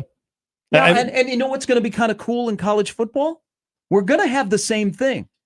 Guy could it's not an individual sport, but you get what I'm saying about college football when we get into the playoff and you're going to play multiple games to get to the title. Could a football player go on a heater that gets the same kind of status that guys that go on heaters in March get? Yeah. Instead, we call it a December, January heater. Yes. And it's true. And it's funny because you bring up Kemba Walker, and I always think of, Shabazz Napier as well. It's always fixated on the guards. That's why I kind of go back where we started this with Zach Edey. And this is where I get a little bit interested more of the Purdue conversation of if you can trust them or not. And sure, it can be a Matt Painter thing, but I think of guys like Braden Smith. I think of some of those players that, along with Zach Edey, could really make their mark in not only Purdue lore, but also in Big Ten lore, because you know what you're going to get out of Zach Edey. One of those guards, though, has the potential, and if Purdue is to go, I guarantee you it's going to be maybe a Fletcher Lawyer, maybe a Braden Smith. It's going to be one of those, maybe it's a Jones. It's going to be one of those guys that has a consistent run that I don't know why it's hard. Other than maybe Danny Manning, have we seen like a big man that has taken over an entire tournament and we credited them for that? We said it was Danny Manning, Danny and the Miracles. Guards and big men taking over. Mm-hmm. All right. When we come back, we'll shift to some football. Matt Rule spoke 18 days away from spring ball. I'm going to pose a question on what are you more confident in that this team will be able to do differently in 2024 on the heels of something I heard Rule say yesterday when he was talking to JD Pickle of On 3. We'll get into that coming up next. Matt DeMarinis at the top of the 8 o'clock hour. Brandon Vogel a little bit later on this Wednesday edition of Mornings with Sharp and Handley and Jimmy on 1620 The Zone. Hey, let's say your scoring is down, okay? The ball that you're dribbling is now kind of flat, okay? It's kind of shriveling up, and you're wondering, how do I inflate it so I'm all ready for March Madness? Well, when you go to Mentality, they're going to say, this isn't a air problem. You don't need a pump. What you need is for us to take care of your low T. That's what the symptom is. It's low T. You've got less air in your ball, okay? You can't dribble it. You used to be able to cross over, and you would break ankles. Now when you cross over, you dribble the ball off your foot. And you know what? And your kids are laughing at you. And you're like, I don't like that. That's not very kind. So if you have crossed over before and you've used an inflated ball and all of a sudden your ball has less air in it and you know that it's because of low T, Mentality is the place for you. Go to the website right now, lowtusa.com. I know you're telling me, you know what? I go through this every March. Okay, I try and relive my glory days where I get out there and I hoop it up. And I've tried testosterone treatment before. But you know what? Not everybody understands the blood chemistry in men's bodies. We can help. They don't understand your J like they do at Mentality. Just make an appointment right now because your first visit, you're going to get a complete physical exam, consultation, complete blood panel results with the very first visit. You know what? Schedule your visit before the tournament begins And then you know what? You'll be so happy when you get your bracket. Go to the website, lowtusa.com, for more information. Their testosterone therapy, it's going to help us men regain normal function. Like when you cross over, you break to the hoop, and the next thing you know, you're Air Bud and you're jamming at home. All because of mentality. Check them out on today. Online at lowtusa.com. Gary Sharp, Nick Handley, and Jimmy Chavez. Mornings with Sharp and Handley. Weekdays 6 to 10. On 1620 The Zone and 1620thezone.com. The Connor Happer Show. Andy Reid was talking in one of his interviews about how Taylor Swift made the team homemade Pop-Tarts. What if she releases it in a song? It's just called Pop-Tart. 1/4 cup of sugar. Almond extract brings out the flavor. 450, 20 minutes. Put a toothpick in it, put a toothpick in it. If it comes out clean, it's yours. The Connor Happer Show. Weekdays from 10 to 2 on 1620 The Zone. Your Omaha area forecast from the Godfather's Pizza Weather Center and KETV Newswatch 7 on 1620 The Zone. A quiet and mild day ahead for your Wednesday. Expect partly to mostly cloudy skies with southeast winds gusting 15 to 20 miles per hour. Highs around 60. I'm meteorologist Sean Everson from KETV Newswatch 7. Blowout sale at Leach Camper Sales in Council Bluffs. And don't forget, coffee's always on. 1620 The Zone. Traffic. From the Pyramid Roofing Time-Saving Traffic Center. Still a quiet morning in the Omaha Metro with no accidents reported. However, you can expect slow traffic on northbound JFK from L to the I-80, I-480 interchange. Also, northbound 72nd from Dodge to Cass's got utility work, so expect slower traffic throughout the week as the roadway is reduced to one lane. Over in Council Bluffs, there's road construction on I-80 as the shoulders close both ways from Madison Ave to Highway 6. And as always, be sure to buckle up and drive safe out there. I'm Joey Colbert. This time-saving traffic is brought to you by Saul's Jewelry and Loan. If you have a large amount of gold or precious metals and want the best price with no waiting, Saul's makes it easy and fast. Any amount of gold, silver, or jewelry, no limit, immediate payment. Saul's Jewelry and Loan. Hi, this is Doug Nodgard with Equitable Bank. Great service never goes out of style. When the digital age dawned, many said computers would be able to handle many of the interactions that used to take a person. Boy, were they wrong. How many times have you called your bank and gotten a recording to press 1 or 2? Not at Equitable. Not only does Equitable answer your call in the first ring, it's answered by a human being. That's because Equitable Bank values its customers. Equitable Bank, we take banking personally. Member FDIC. Oscar's Pizza and Sports Grill is your home for the big game. We're in the middle of the best time of the year of basketball season, with meaningful games every night, with 40 TVs and massive dual projectors. The games have never looked better. Pair that with their award-winning char-buffed wings and $7.99 Monday through Friday lunch specials. Oscar's Pizza and Sports Grill has everything you need. 173rd and West Center Road, and for takeout, 162nd and Maple. Betting on your favorite sporting events just got a whole lot easier. Warhorse Sportsbook is now open in Omaha. Save yourself the drive across the river and put your money where your mouth is at Horseman's Park, 6303 Q Street. Use the Warhorse app to check odds and build your bets before placing your wagers in person, including live in-game betting. No bets, no glory. Wagers may only be placed on Nebraska-based teams when played outside the state of Nebraska. Must be 21 or older to gamble. Gambling problem? Call 1-833-BET-OPEN. Burton AC Heating, Plumbing, and More is partnering with Food Bank for the Heartland. If you donate 5 cans of food, you can get a safety furnace inspection and cleaning for only $55. As you turn on the heat and turn in 5 cans of food, you'll help support our community by feeding families in need. Call 402-934-7003 or visit justcallburton.com. Meet Cheryl. Hey. She's on vacation and lost in the moment. Unfortunately, so is her Chase debit card. It's got to be somewhere. Maybe she lost it at salsa night. These skirts should have pockets. Or maybe she lost it at Pilates. 3 and 2 and... But she's not worried. With the Chase mobile app, she can lock her card till it turns up. Tools that help protect. One bank that puts you in control. Visit chase.com/checking. Chase, make more of what's yours. Chase mobile app is available for select mobile devices. Message and data rates may apply. JP Morgan Chase Bank, N.A. member FDIC. Omaha Maverick finishes the regular season at home against North Dakota at Baxter Arena. You can listen to the games Friday and Saturday night on News Talk 1290 Coil. It's UNO versus North Dakota this weekend on your home for Maverick hockey. News Talk 1290 Coil.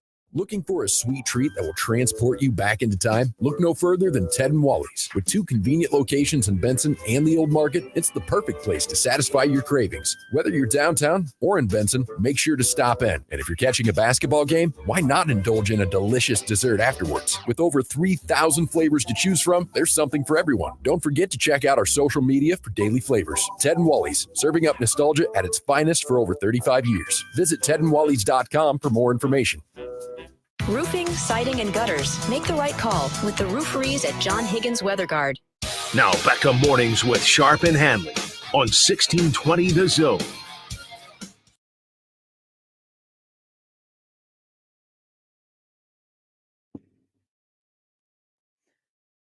So I'm going to give you another age that you go, whoa.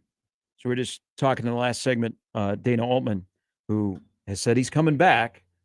Even though there are rumors out there that he might retire, said, I'm going to be back. He'll be, he's 65 right now. Another job to watch, Leonard Hamilton at Florida State. Mm-hmm. Coach Yeah. Ham could be possibly retiring. Love Coach Ham. Watching spring training baseball yesterday, I know I'm a psycho.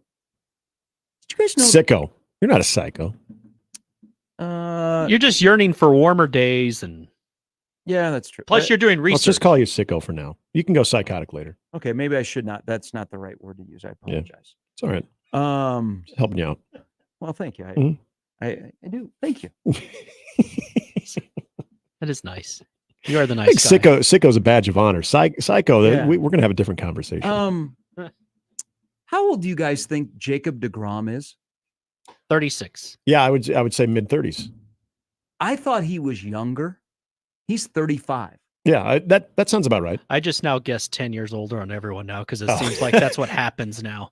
No, I knew you were asking the question because he was probably older than just what he looks. But yeah, that's about right. He's been around for a while. He's had, he's had bouts of arm injury. Yes, he's been on and off the field for a number of times where, those rehab those rehab process, that's a year.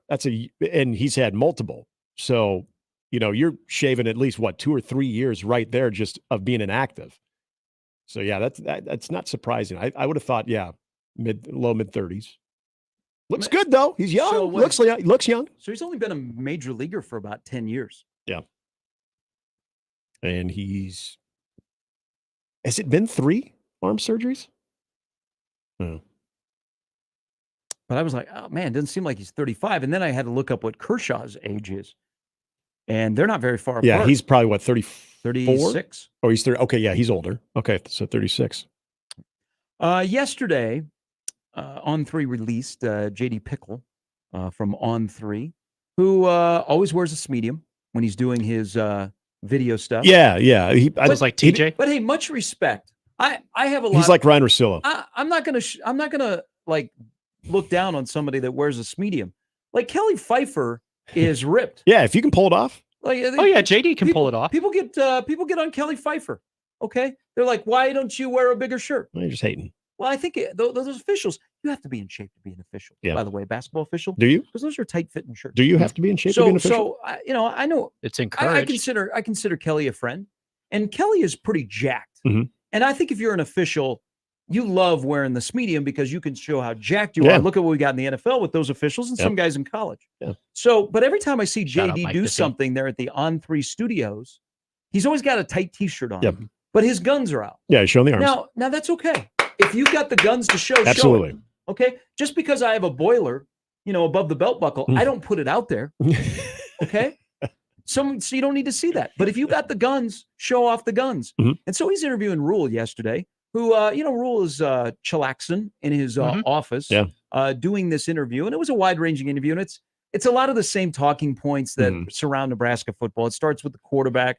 What's your thoughts on Dylan Raiola? How is he going to change the program? Is he going to be the starting quarterback against UTEP? Yes. He didn't actually say that, but yeah. I like that you answered that for him. You heard it here first. How is, you were 5-7 Rule, I know it's year 2. It's usually year 3 when you break through. And then also, hey, what's the Big Ten going to be like? So Rule in this interview, and it's really good because it's Rule. He's very comfortable. What you're also going to see is there's going to be a lot of national media that are going to roll through Lincoln during spring ball. Like there's going to be a lot.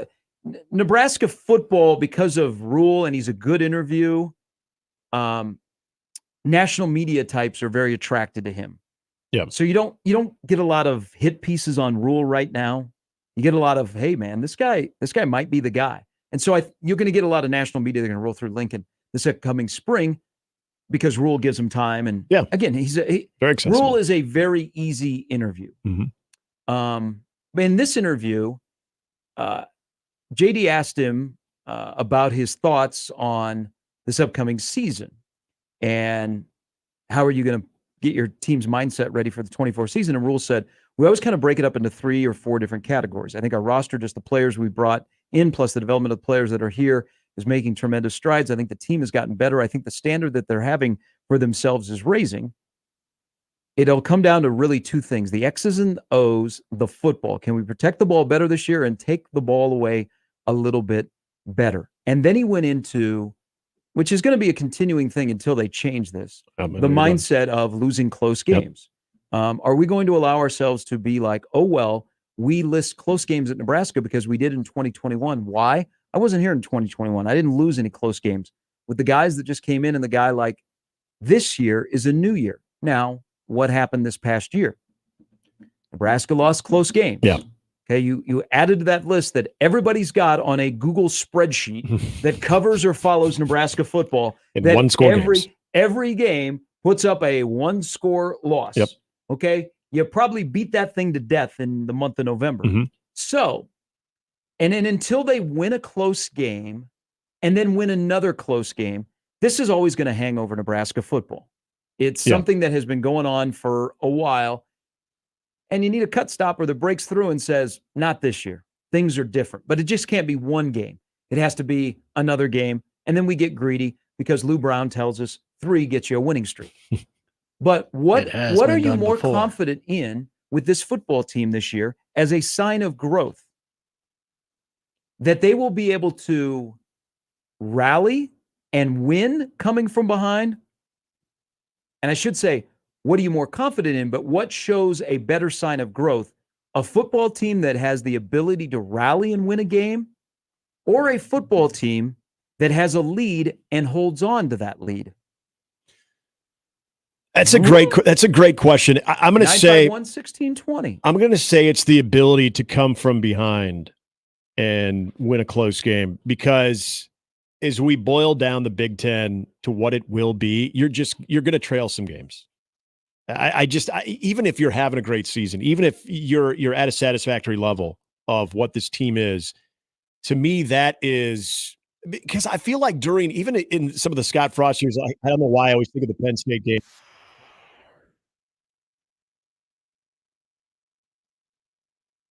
A Will Levis led Penn State attack. So there were moments where they got out to a lead and kind of held on for dear life. And it's not talked about as much as the games where either you were trailing, you came back, and then all of a sudden, maybe even took the lead at 1 point in the fourth quarter, but then, just to lose it at the end. To me, and you can tell, this is like the job hazard right now of Matt Rule, is trying to get his team to overlook that, not even really to overlook that, but to overcome that. I just think that is a bigger sign of growth, because I try not to buy into the mental part of that narrative with Nebraska, because I, like Matt Rule, want to believe that every year is different. Every team is going to approach those situations different, because there's always going to be something unique to the parameters in each one of those games. Even if it feels very similar, there's always going to be something unique. And I would hope that the players understand that. I've now got to the mindset of, no, this is a real mental thing. And so I do think it's a lot more difficult than what Matt Rule is saying of, I wasn't here, and you transfer player, you freshman player, you weren't here either, so you shouldn't feel that. That's all fine and good.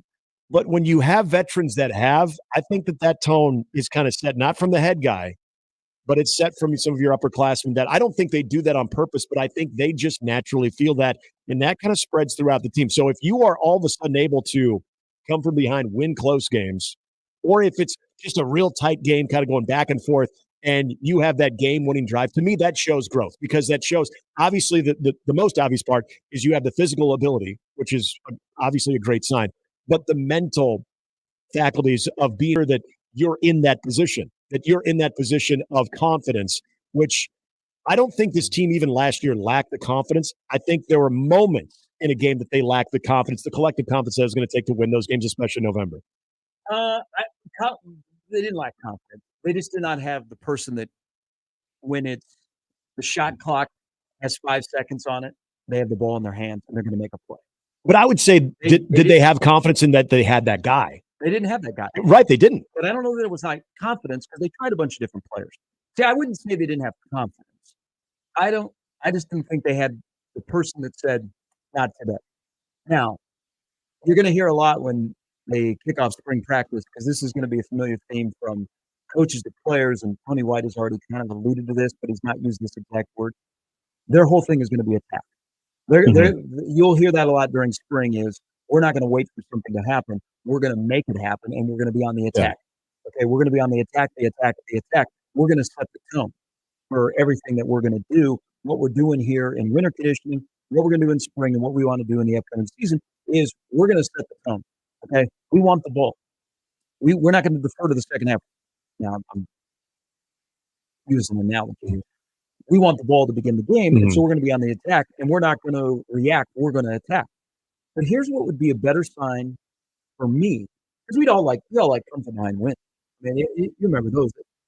And they are few and far between, but you like rallies. Okay, man, we came from behind, and there's the added element in college football beginning in the fall is the 2-minute warning and how teams handle that. You're going to see some games that are going to shift quickly in college football, because some teams know how to use the 2-minute warning and some don't, because you get the extra timeout. We see it every Sunday in the NFL. So rallies are going to be more prevalent. But I will tell you, in my opinion, the growth of this football team in this particular question is, do they have the ability to have a lead and then hold on? Because as coming from behind victories by Nebraska in football have been fewer, some of the games that you remember the most in the last stretch of 4 to 5, 6 years, haven't they been the ones where you've had a 4-minute offense and you've executed it? Yep. I still hear people reference a couple of years ago, the Indiana game, that night game, where Nebraska, and Indiana started to rally. And you're like, oh, here we go again. And Nebraska was able to execute a late game 4-minute offense. Yep. Remember the Illinois game? As sloppy as that was, and how Nebraska tried to hand Illinois the game in the fourth quarter. Yeah. You held on. They were able to run an offense to hold them and basically play out the clock. Yep. And I think, for me, that would be a sign of this team that gets a lead, which kudos, you grab a lead, but then you hold on, and you hold on because you have the football left, not because Gabe McNamara couldn't find random Iowa wide receiver in the back of the end zone and won. But you got the football with 4 minutes to go, with a 2-minute warning now in college football, staring you in the face against the team that has their allotment of timeouts, and you were able to not give the ball back and win. Yeah, make a that play. Would be a huge sign of growth for me on where this program is going. It's funny, because I think what I look at in coming from behind to win a game has a lot of the same elements of what it takes to close out a game too. And you said having the guy that says no more. That's the quarterback. I mean, without question, if that position, I guess there are times you can have that elite running back that it doesn't matter if it's a loaded box or not. He's just going to will you. I mean, you had that with Amir. You've had that with some previous running backs, Rex. Haven't had that in a while, but I look more at the quarterback play. If you have that type of player that understands the situation, and especially if it comes down to, say, 2-minute warning has just happened, that team is out of timeouts, but it's a key third down, and it's a 3rd and 7, and you have a quarterback that is able to make that play, to make that throw, and either you keep the drive going and you are able to score the winning touchdown, or to your point, you're able to close it out where they can't stop the clock anymore. You got the first down and it's lights out. And to me, it's all the same thing, and it comes back to having that guy. And I like the way you put it, that just says not today. That guy's got to be the quarterback. I mean, and I don't know if that's where we're going with this conversation or not, but I'll just say it. There are elements of this offense that you can be excited about, but until you have that position figured out, that once he lines up and once they are on the line of scrimmage, that he's going to have them. Communication between the sideline, yes, is good, but he's going to have them in a good play, even if something is shown differently. You have to adjust. That he's got the confidence in what they're doing, trust in the system, and the ability to execute. And this also goes back to something that we've discussed all the way back in freaking December, and that is the ability to play simple pitch and catch. Those things are not overly glamorous, but those are the types of things that, in my opinion, whether you're on team come from behind or team close out a game, it's going to come down to that. Yeah, this is a question that comes down to this. Are you on the offensive side or the defensive side? Are you the defense makes a play to win the game, or the offense makes plays where the other team can't get off the field and the clock runs out? To me, the offensive part of that is the most demoralizing thing. Agreed. Okay, let's play the clock game. And I'm serious. We're going to see some helter-skelter stuff with the 2-minute warning. I don't think there are a lot of teams that are not prepared how to handle this, because it does change the game quickly in the NFL if you're smart enough to know when to use your timeout ahead of the 2-minute warning. Yeah. So you get that as an extra timeout. I mean, even Andy Reid, who's got major clock management issues, at least he's able to handle the 2-minute warning appropriately. His games are going to shift, and you're going to go, how did that happen? But I'm more of, man, okay, we're playing a team that's got 3 timeouts. Yeah. We have the ball with 3 minutes to go. We're on our own 20-yard line. We just need to get 10. We need to get another 10. And they're not able to get you off the field because you can run the football and not stop the clock. Man, that's huge. That would be, okay, they got something, because it would be twofold. I mean, Nebraska might have a running game that they're able to run the ball when they want to run the ball. That's been the problem. Nebraska needs to run the ball. They haven't been successful. When you want to run the ball, boom, you just run the ball. Yeah. Okay? You're like, hey, you know what? First, second, third down, we want to run the ball. We're successful. We're running the ball. And that's demoralizing on the other side of the field. But that would be something, the next barrier for this program to cross, is they've got back to that running game where they can just run when they want. Yeah, and you bring up good points. I'm still going to stand on coming from behind. To me shows more growth. But what you're bringing up right there, it would lead me to believe, okay, besides the quarterback part of this, especially coming out of the scenario I laid out, we come out of the 2-minute warning, you've got an offensive line that are ass kickers, and you've got a running game, a designed running game that is going to allow you to do that. How many times have you heard when you're watching a game, maybe you're going back and watching the game, they talk about how the team that you're trying to hold off, they just scored that touchdown to make it all of a sudden a 3-point game or a 2-point game, and there's maybe 4 or 5 minutes left of the clock, and you hear them say, but they never got the ball back. And it is. It's probably one of the biggest badges of honor when it comes to what the offense is able to do, because what you're showing there as an offense all of a sudden is that not only are you multiple enough to get yards, and a lot of it would probably be on the ground because you want to keep the clock going, but if you do have that, and we saw Michigan do this a few times too, in some 3rd and 5, 3rd and maybe less predictable situations, that you have the scheme offensively, the personnel, the players, and the trigger man to pull off in case that ball drops to the ground and all of a sudden, okay, clock stops, they've got more time. Nope. You're able to complete a high percentage pass. Everybody ran their routes correctly. It was executed. So there's more of that demoralizing effect of you were showing that you were multiple, and your guys in front were a big part of that as well. Michigan had 2 close games late in the year, Maryland and Ohio State. Were they able to do? They were able to run up the clock. And victory for Michigan. Yep. Quick break. Matt DeMarinis is around the corner. His thoughts ahead of Creighton and Villanova, who's got a big game tonight against Seton Hall. Also, we'll dive into what the Big East postseason honors will potentially look like, among other things. With Matt, you see Matt last night? I saw him talking to Ed after the game, but he was talking to Ed after the game, so I didn't say anything. But yes, down there in the tunnel. I know Matt likes basketball and loves basketball. Baseball might be his sport. He does a really good job covering. Covers baseball. everything, Creighton too. Yeah, that's White and Blue Review. Yes, he does. I mean, but he's at everything too. There's no nights off. Wait till he has to come down and cover a Nebraska South Alabama baseball game. It's mornings with Sharp and Handley at 1620 The Zone. Hey, speaking of baseball, it's right around the corner. Opening day is 22 days away. The weather's going to warm up. It's going to be 70 in the Omaha area next week. And you've got all three teams are now starting to play home games. You got the Omaha Storm Chasers. Their opener against the Iowa Cubs is not very far away. Of course, you got Kansas City. You got the Cubs. You got the White Sox. You got the Twins. You got the Cardinals. You got the Royals. And you got the Rockies all in this area. And Tickets for Less is the place for you to go to find the best seats to the best events going on.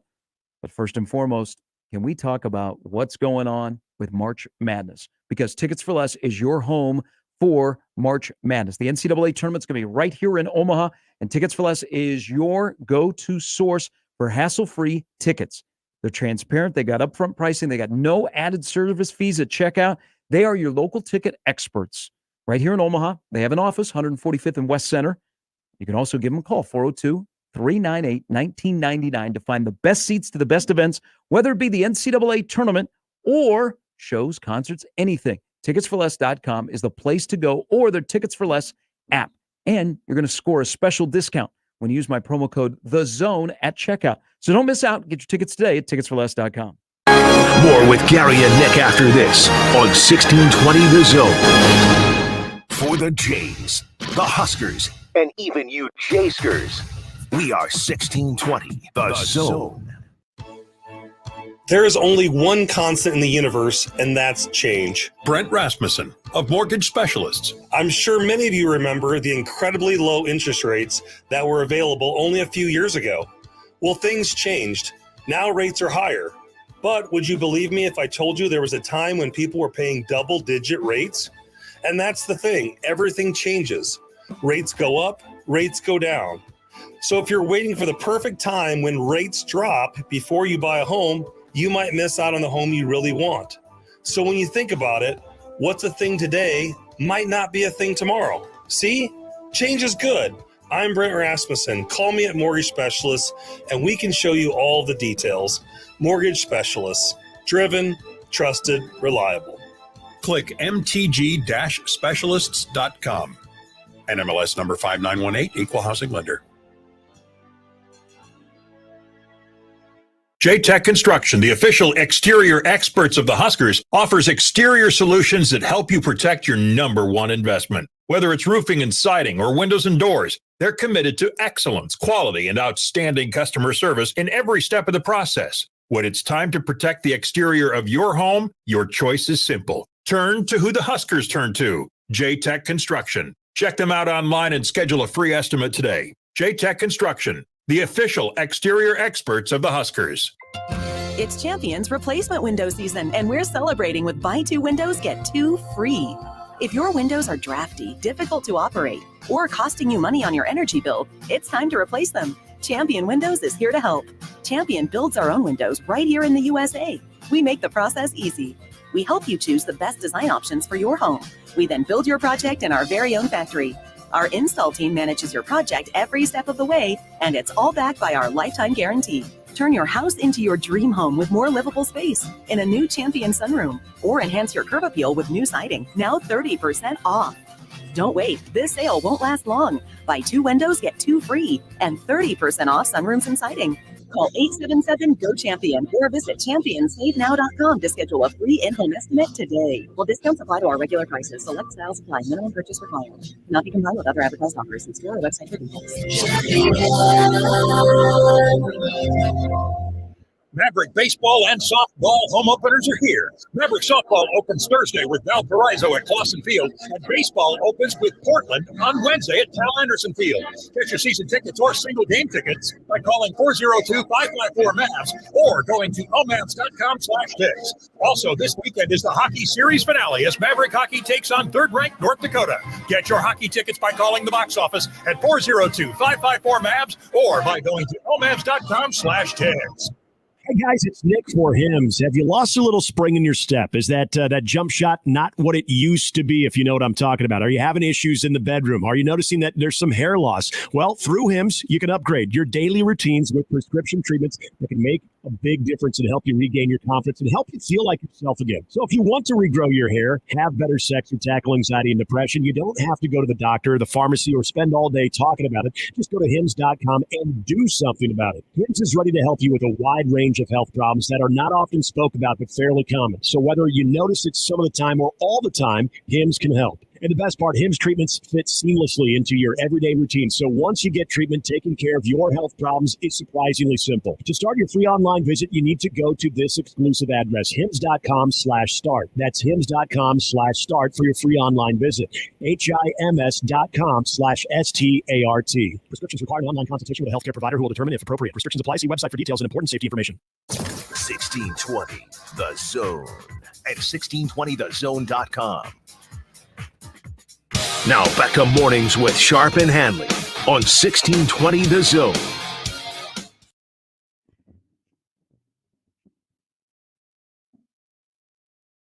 All right, Matt DeMarinis from White Blue Reviews coming up after the next break. Lots to discuss with him. Again, weird week. Creighton, Nebraska, and Omaha all off until the weekend. We have no midweek basketball, but a huge night of basketball. The Big East has UConn and Marquette. The Big Ten has Northwestern and Michigan State. They all have implications on the Big East and Big Ten tournament, respectively. You remember shortly after the Super Bowl, I think it was at Westroads, there was a Patrick Mahomes lookalike that was walking around. They had security. You may not have been. I don't think I was here for that. Then. So people are like, "Hey, Pat Mahomes is in town." Well, he might have been in Nebraska first. So he kind of looked like him. Yeah. But it was he was in Vegas with his teammates. Mm-hmm. Well, people were taking pictures. Yeah. I've told you, there's a company here in town. You can hire paparazzi. Yes. To come follow which you. is amazing. So he kind of looks like him, was walking around the mall, and he had somebody who was wearing like a security vest. Yeah. The same guy got exposed yesterday in Kansas City. Like, I can get it. You come to Omaha, people are probably like, is it? No. You try that in Kansas City? Right. Yeah, you're So not him. if you got an autograph or you took a picture with him in Kansas City yesterday, that is not him. It was not him in Omaha. So somebody is out there impersonating Pat Mahomes, which is not easy to do. No, I mean Kermit the Frog with a golden right arm is not easy to pull off. Well, especially when he has to talk. If you can, it's one thing to kind of look like him. You gotta watch a lot of Muppet Show to prepare for that. If you all of a sudden have to talk and you have that down, good on you if you are able to also impersonate him, not just physically but also vocally. That's pretty impressive. You know who does a really good Mahomes? Now I haven't heard Caliendo. Has Caliendo tried to do a Mahomes? I have not. I do not believe we were yes. at him Saturday night, and I don't remember. He did not everyone else. Joey Molinaro, who does the Yes. Saban and the Harbaugh. His Andrew Luck is one of the best things I've ever heard. So he was on the NFL Network's Combine coverage. Mhm. He does a really good Mahomes. So I hate to disappoint people. If you thought you saw him in Omaha or Kansas City at the mall, and let's be honest, why would Patrick Mahomes go to a mall? Here or there. He's going to get swarmed. Yeah. Like Travis Kelce, when he was living in Leawood, used to go to a local coffee shop. Yeah. Now he can't. Yeah. And those guys can't go and have a normal life. And they're not going to be at a random mall in Omaha, Nebraska. Yeah. Okay. So I just saw this picture. I think it's the one you're talking about that was in Kansas City. Come on. Now, first glance, it looks a little like him. If you saw him from afar, but if he was in the proximity where you are to me, there would be no mistaking that whatsoever. None whatsoever.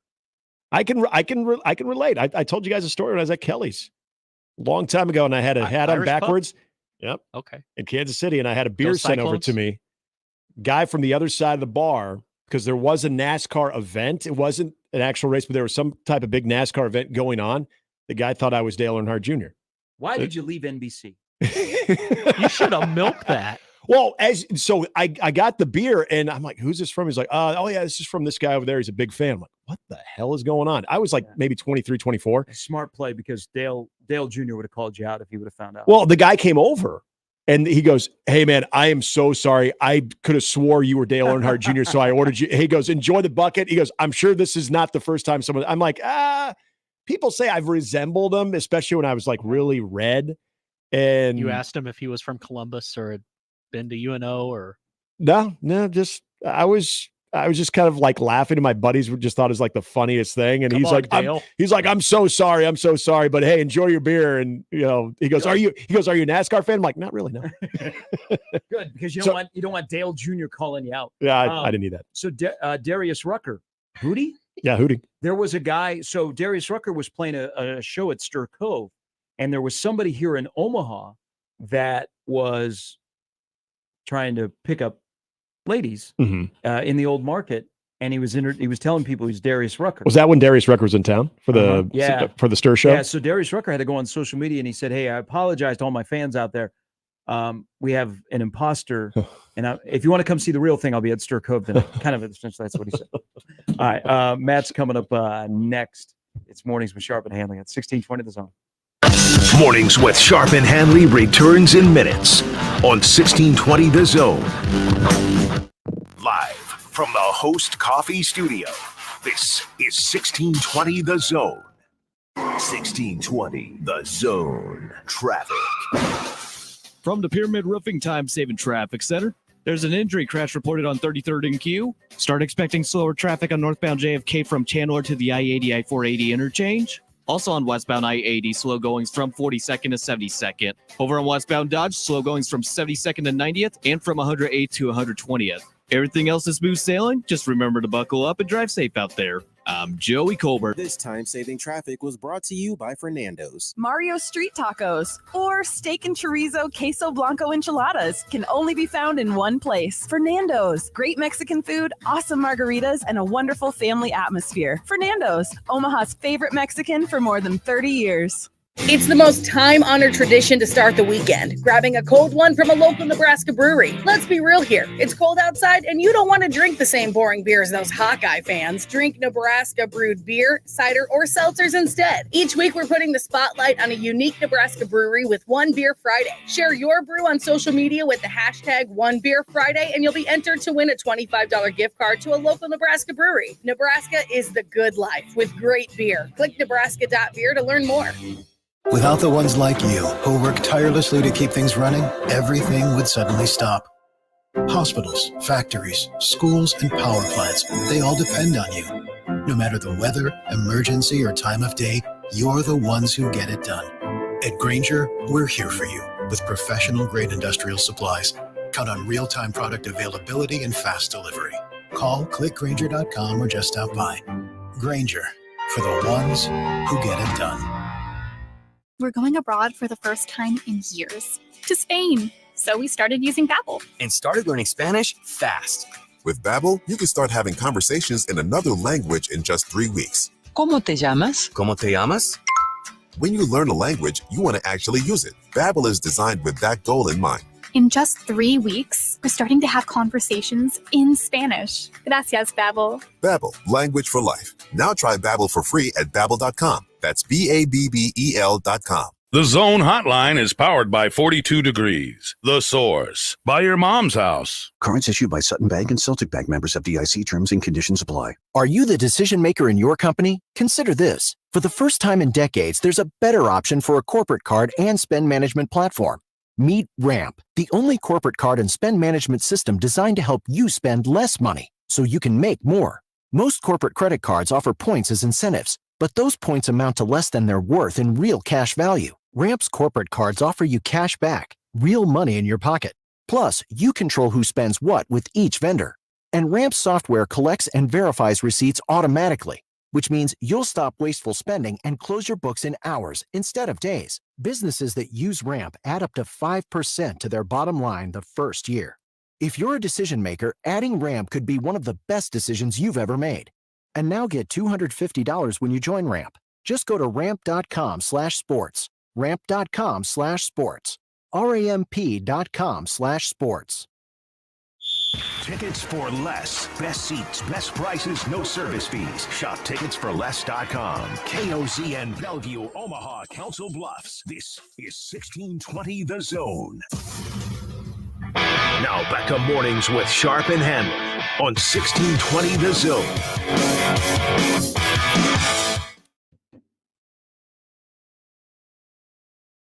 All right, big game tonight in Milwaukee. It'll have an impact on Creighton. Creighton is off until Saturday when they play Senior Day against Villanova, who has a big game tonight to stay on the right side of the bubble. Welcome to March. Welcome to Matt DeMarinis from White and Blue Review. Good morning, my friend. Good morning, fellas. How we doing? Good. I said this to Nick because you, of course, were covering the home opener last night. I know you love basketball, but I said baseball might be your sport. Am I off? Yeah, probably. Okay, I think that's fair. when I was a kid, I think it was baseball for sure, but I don't know what my favorite sport would be to cover, honestly. What's your favorite? What's your favorite sport to write about? Like if I say, "Hey, Matt, we've got a hole here in the paper. You got 15,000 inches." I would say volleyball. That one. I've seen some really action-packed volleyball matches in my career. Luckily enough. So yeah. Okay. I think if I would fill a top 10 events that I've been to or seen or covered, I think volleyball would fill more of them than you would think. Yeah. So yeah, probably volleyball. Okay, that leads us into a good question. If you had to rank your top 10 events, and periodically you guys do, of Creighton events that you've covered, is there one or two off of this men's basketball season that would be in the top 10? That's a fun one, because I think what's important is it has to be a competitive game down to the wire. So I don't know if there's been. So you're saying if the UConn game was closer, if it wasn't 85-66, it might be more consideration. Okay. 100%. I think just because that, it wasn't even really a close game. I don't know what UConn got the big lead. Yeah. And then Creighton kind of got it back, but I think they started blowing them out I don't know, with 5 or 6 minutes left in the half, I feel like. So, and then it got to 20, and I don't know, the closest UConn got after that was 10 maybe. So it was just kind of a wipeout. I think I don't know if it would fit in the top 10 all time. I think for moments, because there's a court storming, first win over number 1, performance wise, it probably fits. But in terms of just wow, what a game by both teams, probably not. Because of the nature of it. I was going to say hi to you, by the way, but you're talking to Ed, so I just kept walking by last night. Oh, I was wondering if I was going to run into or not, and then Connor stuck around, but you had a show in the morning, so Connor was running the bases after the game. That's what he does. Yeah, he was basking in it. Hey, real quickly, into just on last night, Connor and I were talking about this, trying to kind of figure out what's what with this Creighton team, because the schedule is what it is. But the more I watch 1 through 5, there's something there. I don't think that's just feasting off maybe some bad pitching. There's something there 1 through 5 in that lineup. Would you agree?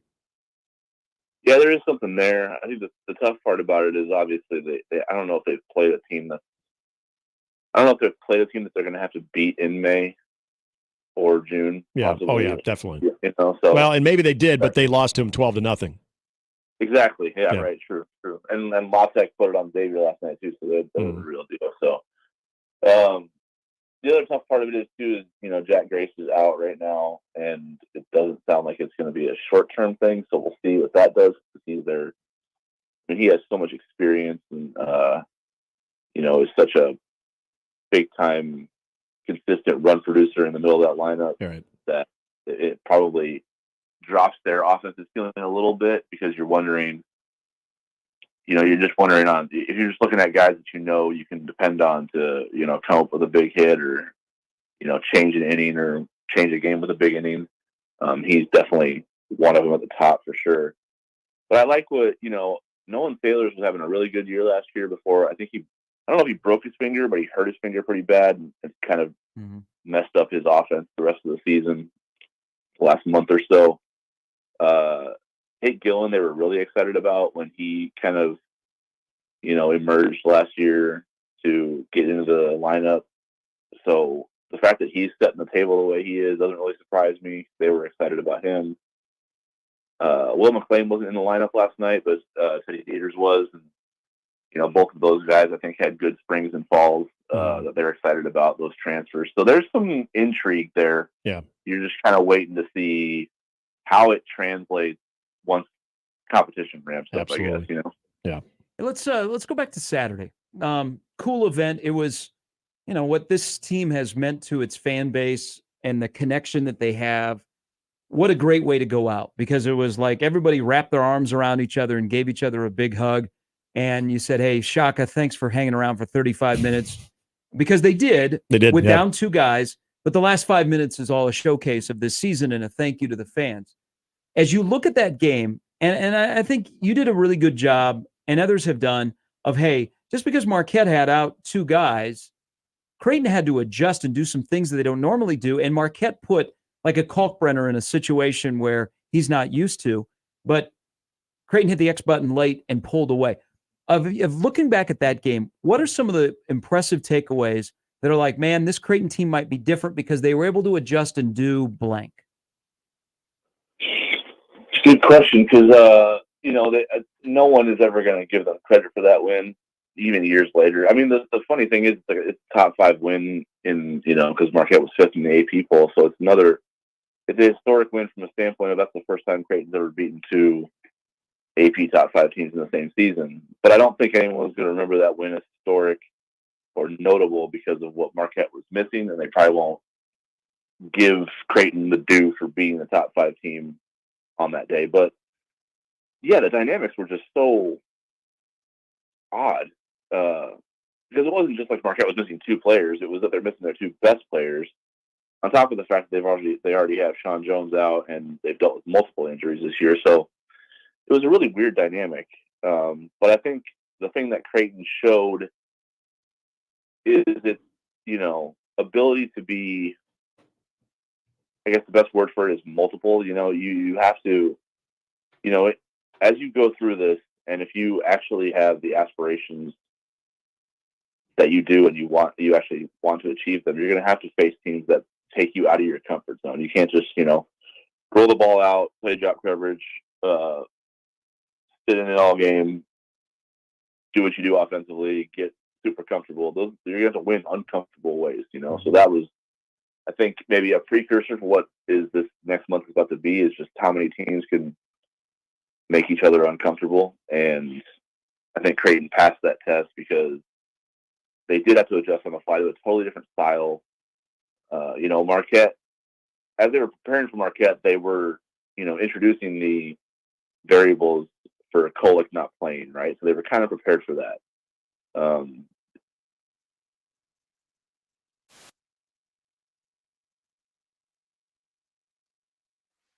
Pre-game was usually kind of chill. When the warm-ups, coaches are kind of just sitting around, getting a feel for, how the guys are getting loose and, whether they need a jolt of energy or not. And, then they're kind of just like watching the other team get loose and really kind of calm setting.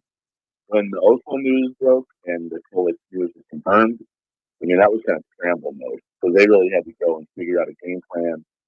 And there's no time to prepare for it. There's just time to just like conceptualize it, articulate it, and then have preparation from in the game. Like you're actually going through it and seeing how you execute it, and whether this idea needs to be scrapped, another one needs to be tried. There's a level of maturity there from the players to, not get too frustrated, I guess, because the game plan got thrown out the window and the unpredictability of everything. That part of it was impressive, more impressive than people will give it credit for sure. The opposite side of it, I think, was always kind of a piece you knew would be there. Like, you knew Faulkner could have his play with anyone he was matched up with on the interior because, they were dealing with small ball size at that point defensively. So as much as Creighton was going to have a problem defensively, with the force spacing and Faulkner being away from the basket more often, the other part of it was Marquette was going to have a really hard time defending him as well, and you have to commit bodies to it. And when you commit bodies to defending an interior presence, you leave the perimeter wide open. And the damn town broke, in the second half from Baylor, and Bello started hitting bombs, and Trey was getting downhill and making plays. Like, there was only so much Marquette could do from a personnel standpoint to stop Creighton. So it was only a matter of time offensively. That's all. Matt, maybe this is just like what my eyes are telling me here as of late, because I don't want to say that Ryan Kalkbrenner has had necessarily off nights, but there were moments in January and even early February where it looked like some bigs were able to kind of take it to him a little bit. And I don't know maybe what changed, if anything, but his presence both offensively, but maybe even more importantly defensively, and just holding his ground, holding the block. He never gets in the foul trouble. We know that part. It's always been his thing. His presence has just been a lot more sturdy defensively and physically. Maybe that's where I'm going, physically. Have you noticed that? Is that something that has kind of changed here as of late, that all of a sudden Kalkbrenner he just looks even more tough there, especially defensively? Yeah, I definitely think that he's been playing a lot better for sure. And I think he has tended to have really strong second half of season for whatever reason. He just ramps up to it. And, I know that last year he, obviously the off season was limited by the knee injury he was coming off of. Yeah, and then he got hit mono too, so it was kind of like a ramp up period. But historically, I think he's been a lot better in the second half and, more consistent performance wise in the second half of the season than the first. So I'm not sure if there's a ramp up there that happens with him, or just like a big game feel for him, where he just kind of, goes into cyborg mode for a big game.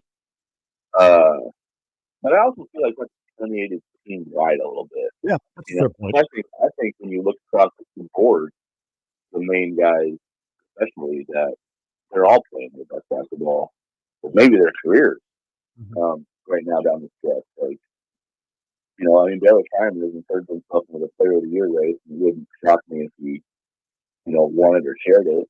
I think Trey Alexander has been as good as he's ever been, especially in the playmaking department. And then, as you mentioned, the way Kalkbrenner's playing. So,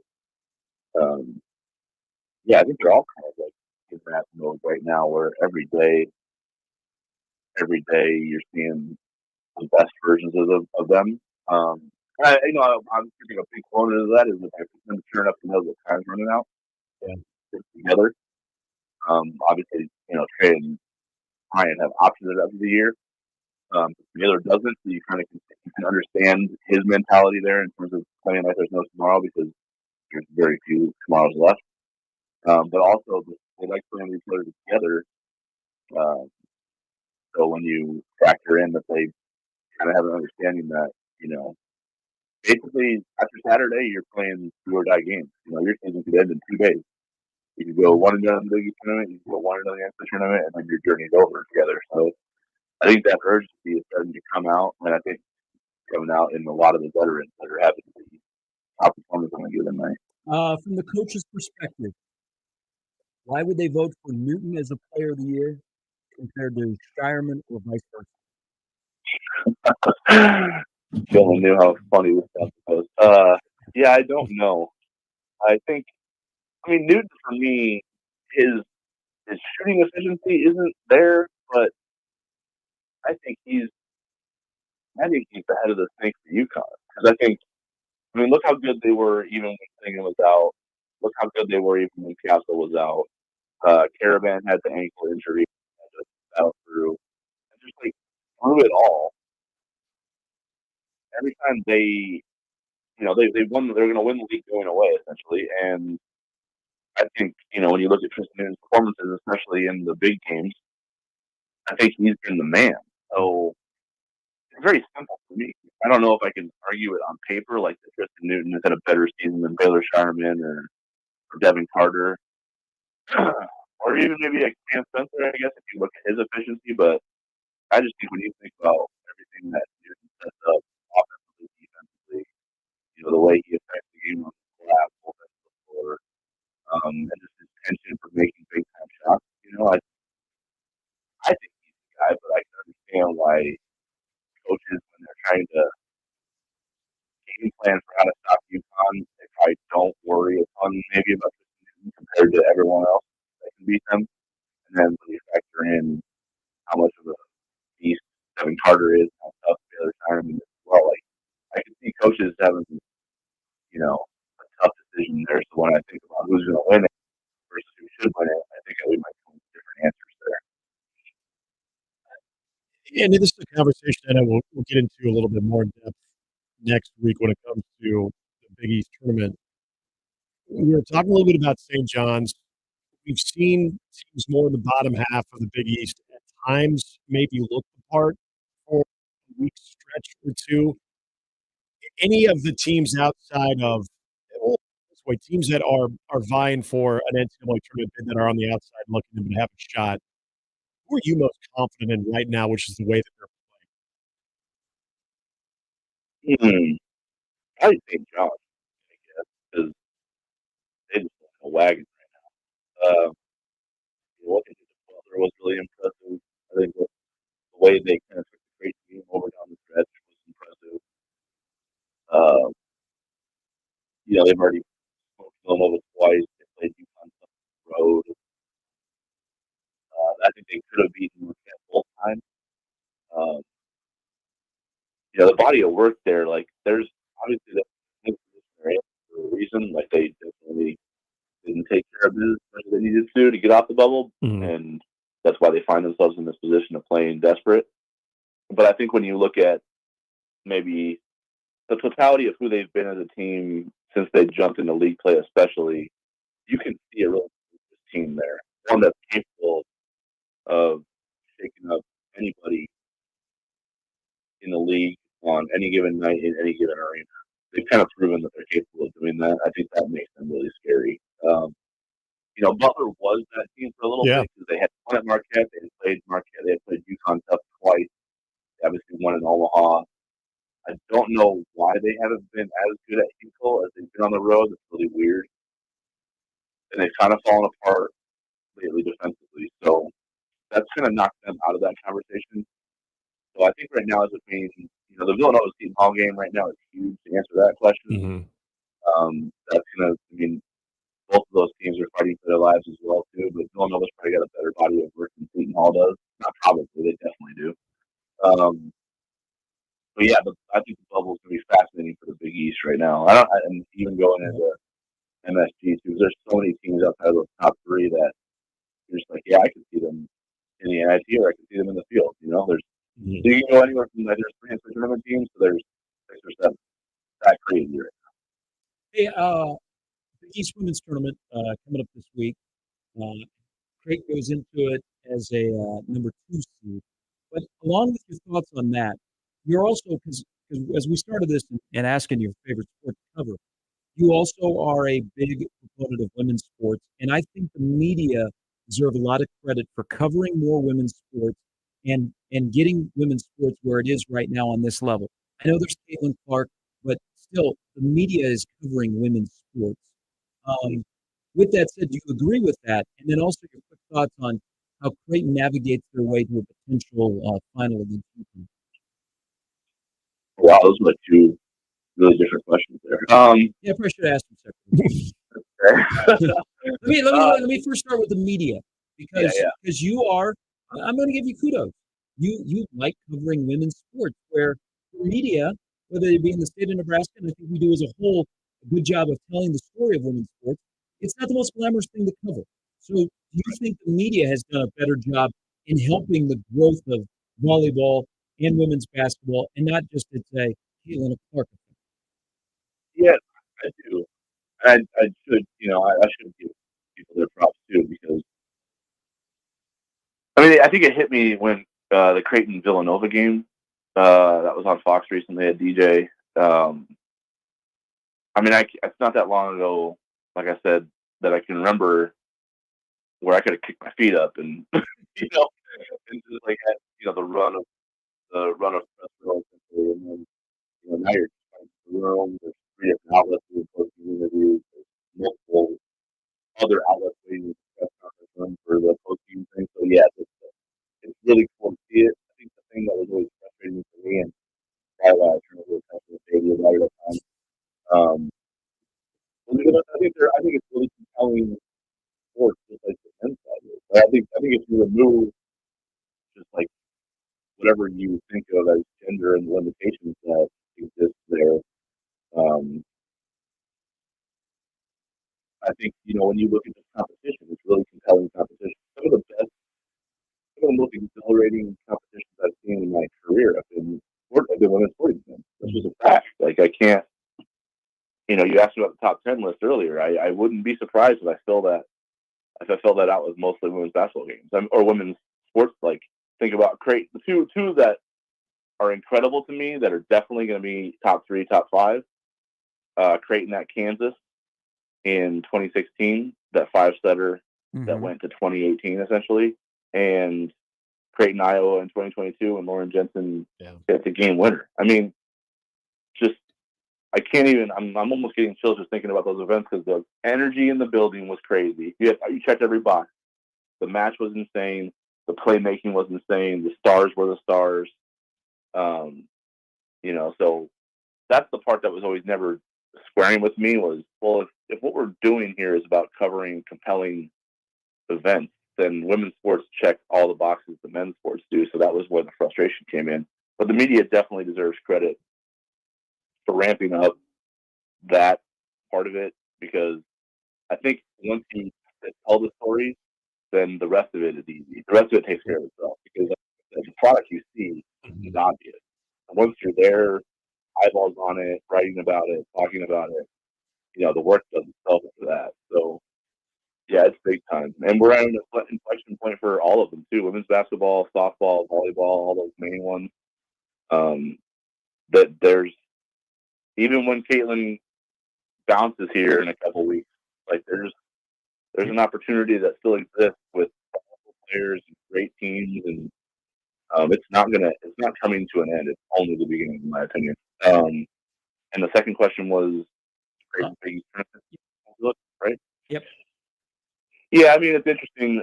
They haven't made the finals of that since I think 2016, when it was still back in Chicago at McGrath.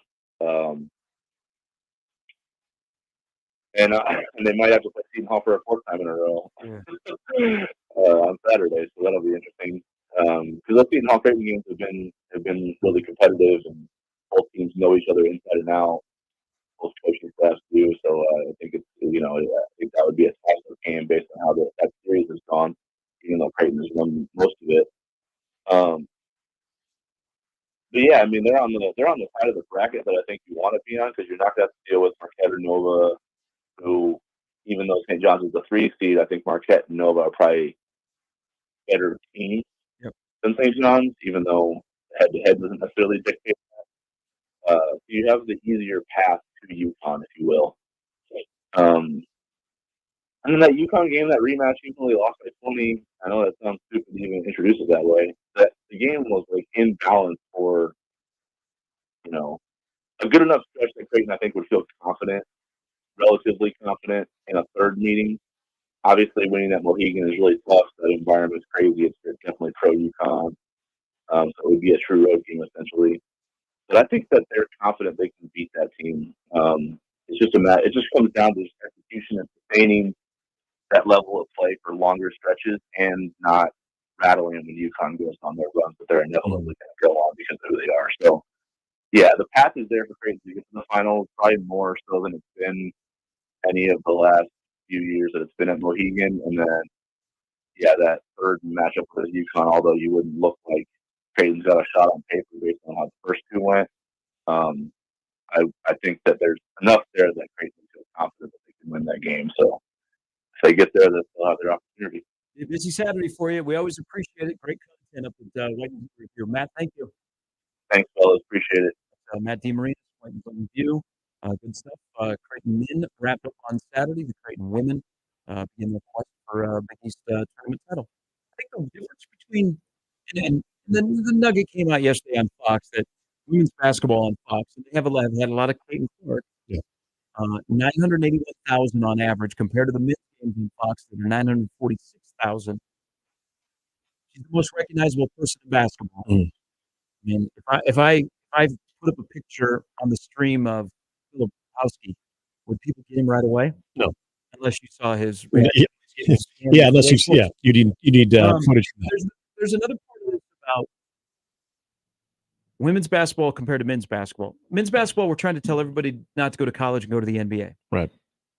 We like when stories are able to develop, not just in a 6-month window, where you get the mercenary transfer that comes here and plays for 1 year. I think that's why you have a lot of really good stories in Lincoln and a lot of good stories in Omaha, is because you have guys that have been here for a while and their stories have developed. You know, the trio for Creighton that made the Elite Eight last year, they came back. Yep. You've got Tominaga, who's been here for 3 years. You've got CJ Wilcher. Now, you've got the Williams and the Mass, but there's other guys where there's more attention when stories are able to develop, and it's not just a 1 year thing, and then you're like, hey, where'd that guy go from last year? Yeah. That's right now the benefit of women's basketball, that we've had multiple years of Caitlin Clark. We've had multiple years of Angel Reese. We had multiple years of Boston and South Carolina. We're going to get multiple years of Juju Watkins.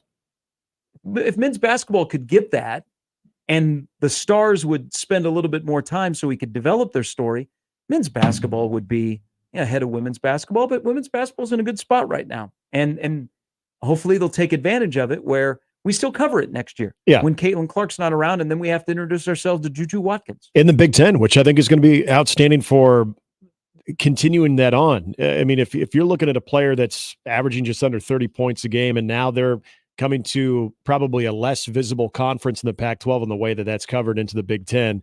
And, oh, yeah, by the way, the absolute star of college basketball, men or women, Caitlin Clark, happened to reside in the Big Ten, and you had not only the presence on Peacock, which continues to grow, but also getting Big Fox opportunities to see good players. They want to see good games, but let's not kid ourselves. The Big Fox broadcast, those were about seeing what Caitlin Clark could do in those moments, trying to pit them in big games, but also milestones.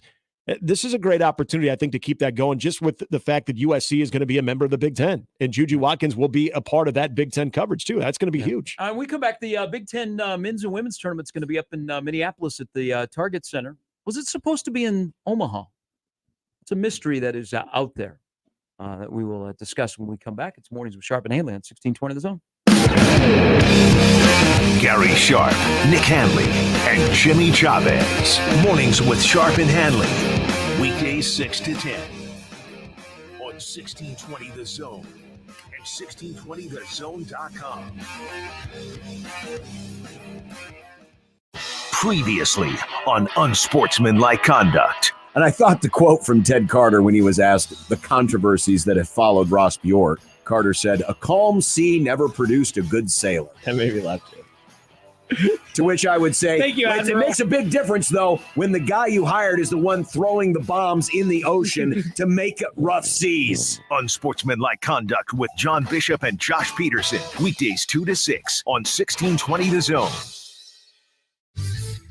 Your Omaha area forecast from a Godfather's Pizza Weather Center and KETV News Watch 7 on 1620 The Zone.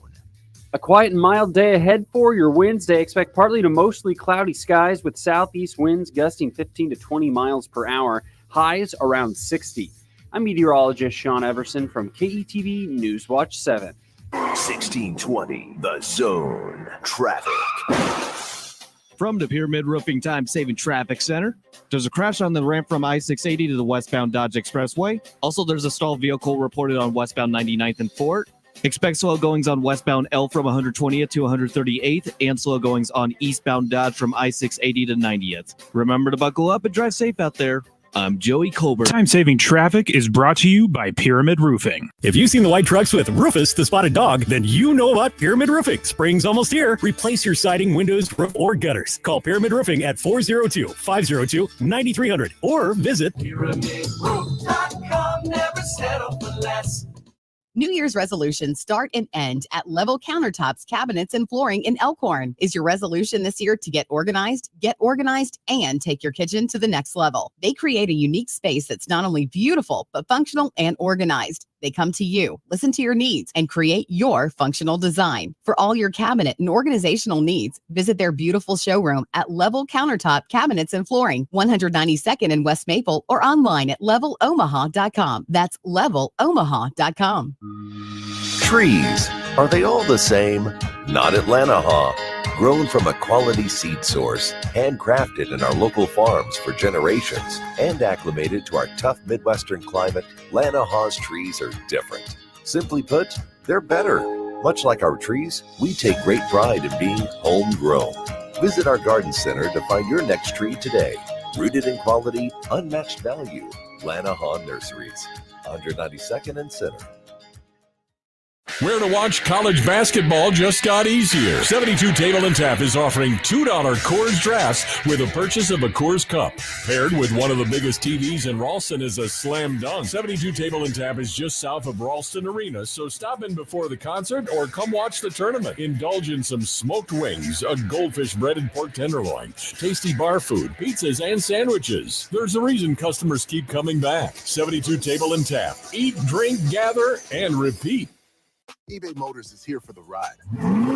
120,000 miles of night drives, daily commutes, and who knows how many. Are we there yet? Through countless fixes, elbow grease, and a new radiator, you kept your ride alive. With eBay Motors, you have over 122 million parts to keep it running. And with eBay Guaranteed Fit, they'll be the perfect fit every time. Plus, at these prices, well, we're burning rubber, not cash. Keep your ride or die alive at ebaymotors.com. Eligible items only. Exclusions apply. The GOAT is coming to Kansas City. Sporting KC will host Inter Miami and Lionel Messi, the greatest of all time, at the loudest stadium in the world. See Johnny Russell, Alan Pulido, and the rest of your hometown team take on Messi, Luis Suarez, and more at GEHA Field at Arrowhead Stadium on Saturday, April 13th. It's the soccer capital of America versus the greatest of all time. Get your tickets while you still can at sportingkc.com. Creighton Sports Update. Creighton baseball hosts Portland this weekend for a series matchup at Charles Schwab Field, Omaha. Friday's game begins at 6 p.m., followed by Saturday at 2 p.m., and the final on Sunday at noon. The first 100 fans to each game will receive a 2024 opening weekend t-shirt. For more information, to purchase tickets, or to follow along all things Creighton, visit gocreighton.com. And that's your Creighton Sports Update. 1620 The Zone proudly supports Creighton Athletics. And we're back. Mornings with Sharp and Handley. Here's Gary, Nick, and Jimmy on 1620 The Zone.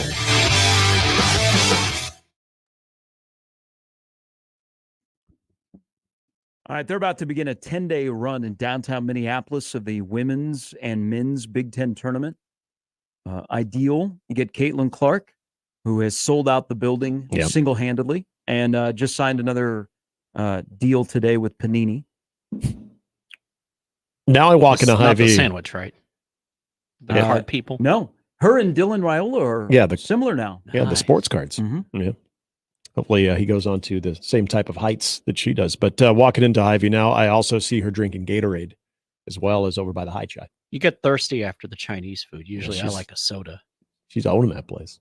Good she on might her. she might be a stakeholder in Hy-Vee. Good on her, man, because, she's not going to make that much money in the WNBA. She's going to be poor.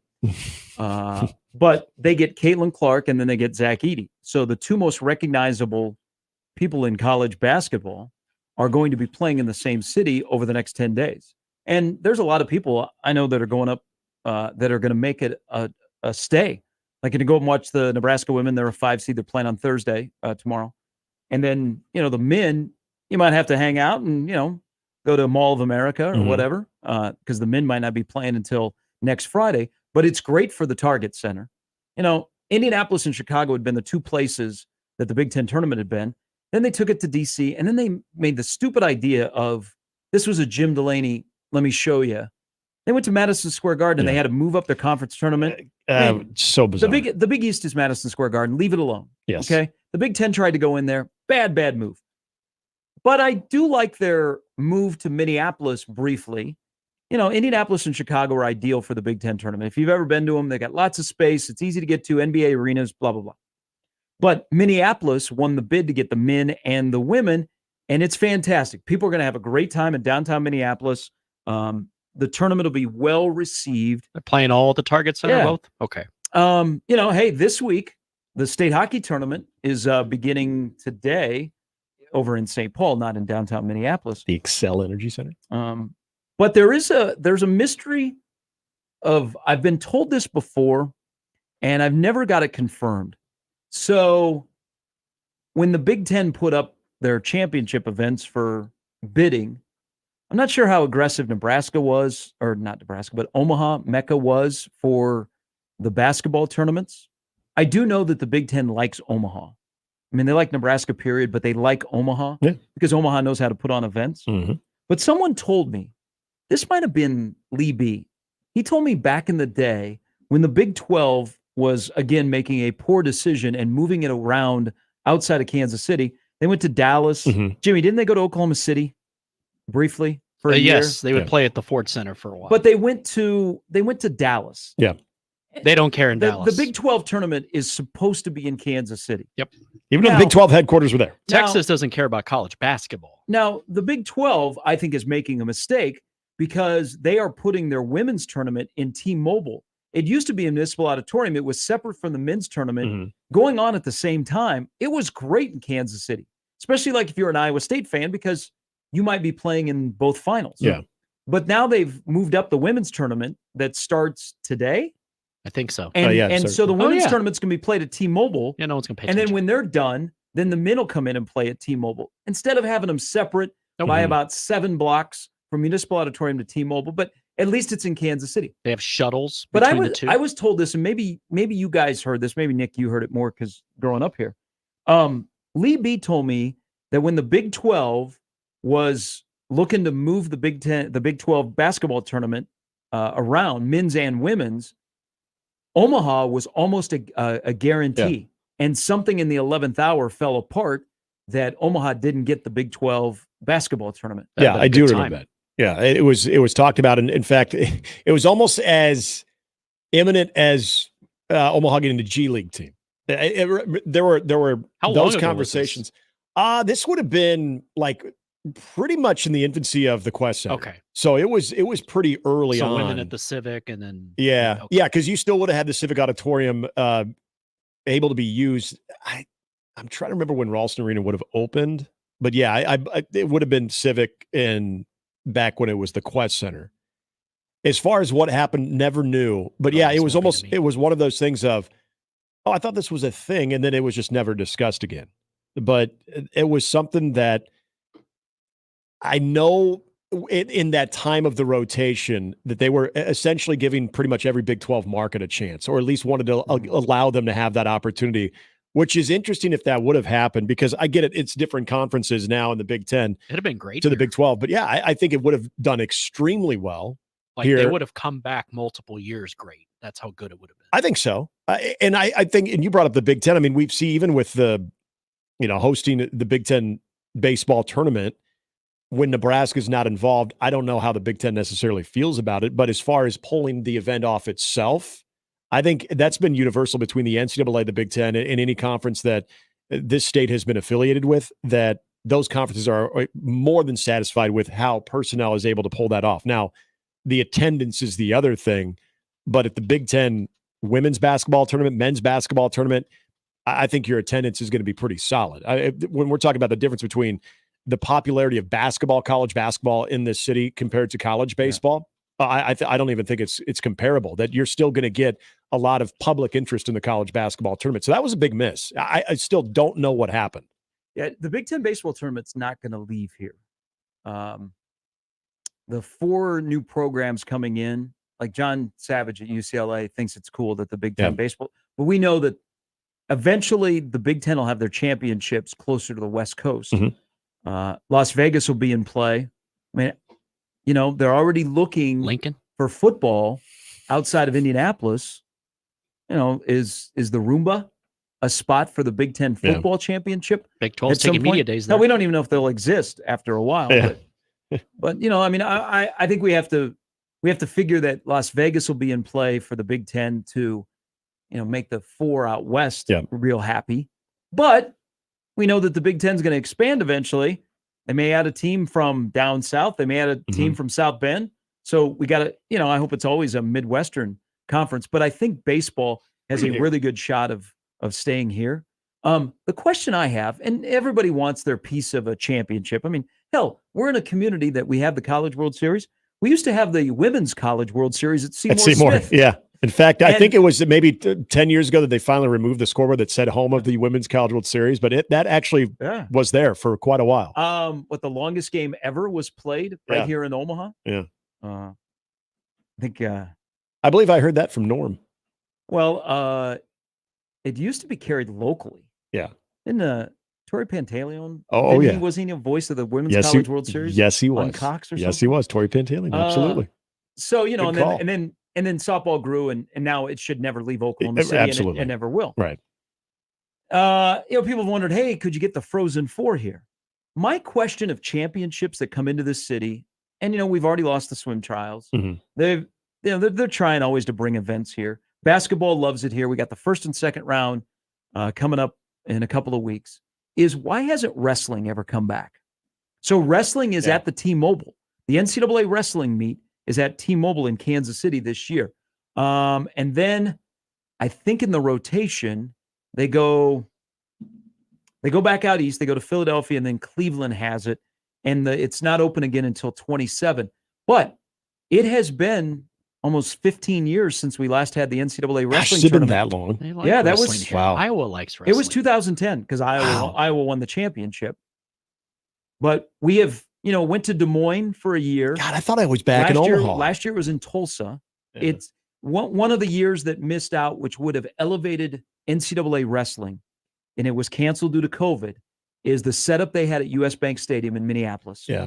They were going to treat this like the greatest thing that's ever happened in that building. It essentially was going to be a WrestleMania setup. And they were going to try and break all kinds of attendance records and have 70,000 people in there. And then COVID came, and of course, all the championships that year got wiped out. But I wonder, I don't know the answer. That's why I'm asking why Omaha has never gotten back into the mix for the NCAA wrestling tournament. Because St.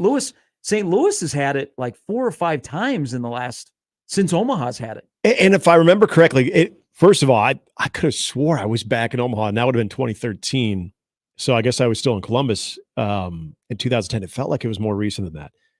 That everything I heard, again, with the way that Omaha pulled it off, got great reviews from everybody within the NCAA and all the setup. So, and the attendance I remember was outstanding. That's a great question, because again, if you give the relationship that Omaha and that Mecca have with the NCAA, I always assume that they are always in strong consideration to host those events, especially because that was the cool thing. Because now I do remember, because I was covering state wrestling during that time when I was in Columbus, and they started to kind of intro the big entrances for all of the championship matches. And they said, you think this is cool. Wait till you see what we do at the NCAA tournament. So that would make sense that I was still in Columbus at the time. And I remember just seeing video from that. And I don't remember how they were before, as far as how the setup was for all of the matches at the NCAA championships. But I remember that was kind of a new twist on it as well, that people were really blown away with how Omaha kind of pulled that off. So it begs the question of where is Omaha in that rotation? I don't, maybe there's just, see, if you didn't tell me St. Louis had hosted 4 times since, I would think that you're just trying to make it available. You're trying to kind of spread the brand around all throughout the country. But if you've got a place up there in St. Louis that's done it multiple times since 2010, that's a really good question. Because nothing that I ever heard with Omaha hosting the first time was there an issue of, that's probably not coming back. Will, who most definitely is a Penn State fan, He says, not sure if you know this or not, but every year the NCAA wrestling tournament is held in State College. Because of just their dominance? Yeah, Penn State's won 6 of the last 7. I didn't know if like they've had a big meet, because I feel like that's if Penn State is ever going to do like an outdoor meet, out there at Beaver Stadium, like would be the next big thing. That maybe that's what they consider the biggest thing next to the national championship. I mean, in the sport of wrestling, the Big Ten has won every national championship in the last 17 years. Oklahoma State, I think, is the last non-Big Ten conference team to win a title, and that was, John Smith. That's a long time ago, my friend. That's 2006. So why not just have it in Big Ten cities, Big Ten states? Come on, bring it back to Omaha. That's a great question. I mean, they're Philadelphia and Cleveland, but yeah, I don't know why Omaha is not. Did they not like? Maybe they didn't like the setup here. That's what I'm curious about. And there's still some people around that I kind of see, even to this day, that were a part of that crew. I'll have to ask, because that is a great question. I did not realize it has been that long, though. I could have swore that was within the last 10 years. All right, but the men's and women's basketball tournament is in downtown Minneapolis at the Target Center. Short drive. Andy told us yesterday. Oh, hey, for people doing travel budgets. Actually, you've told me this before about a weekend trip. Ooh. I mean, you could leave our radio station right now, and depending on traffic, when you start to hit Lakeville, Burnsville, that area south of the cities, you could hump it and get there in 5:15.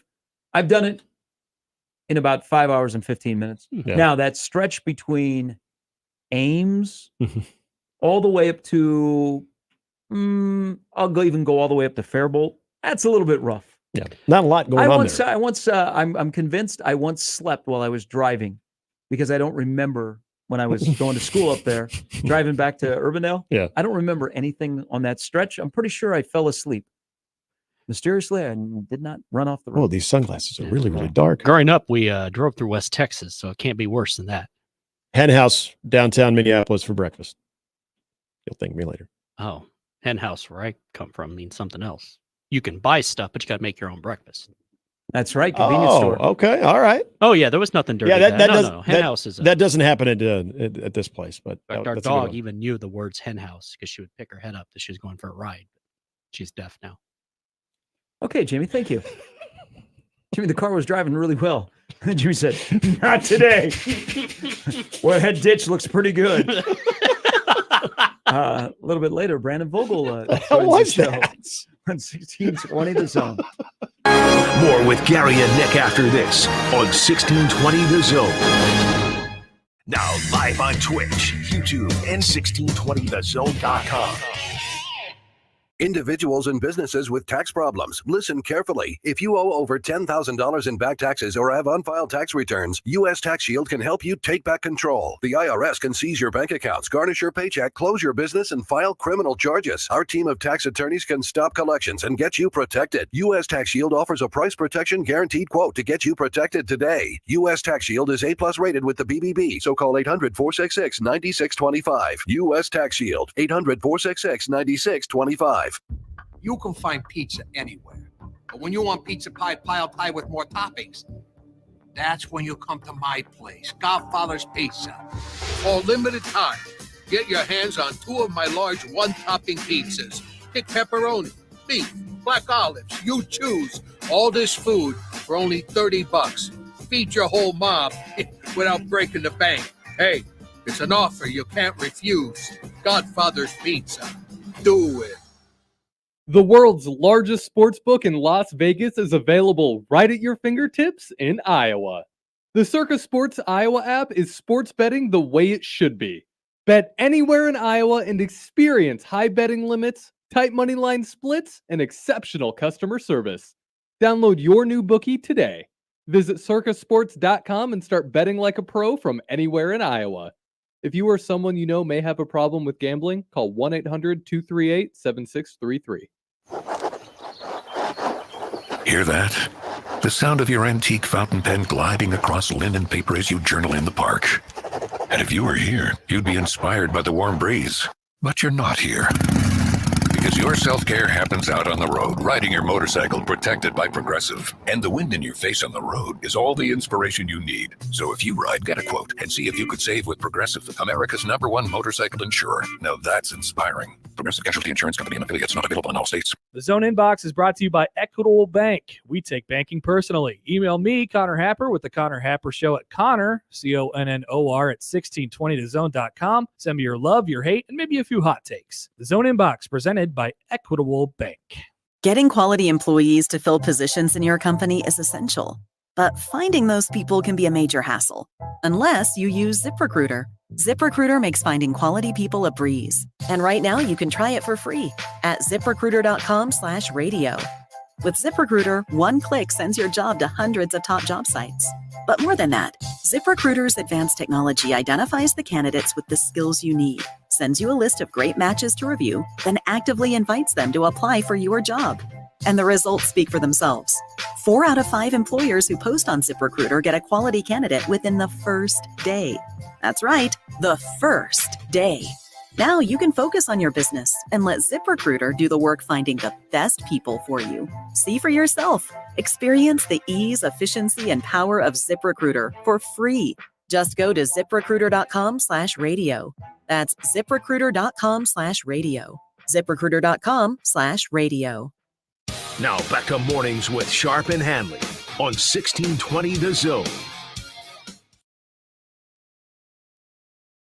All right, state basketball tournament about to get underway in Lincoln. They're playing at the Devaney Center, where there are so many lines on the floor. You have no idea where to shoot from, but it's still the Devaney Center. That's where they play pickleball, too. You know what? Those kids, they don't know about sitting on the planks up in the sea level of the Devaney Center back in the day when the Devaney Center was rocking. This is Amherst and Bridgeport are playing. Ooh, you throw out the records when they meet up.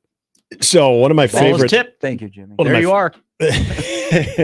What do we say as a greeting? Have a one shining moment Hey, today? shout out. I'm a fan of Shelton. They haven't won a state title since 1919. Ooh, so they're due. So I should. Malcolm hasn't been there in 21 years.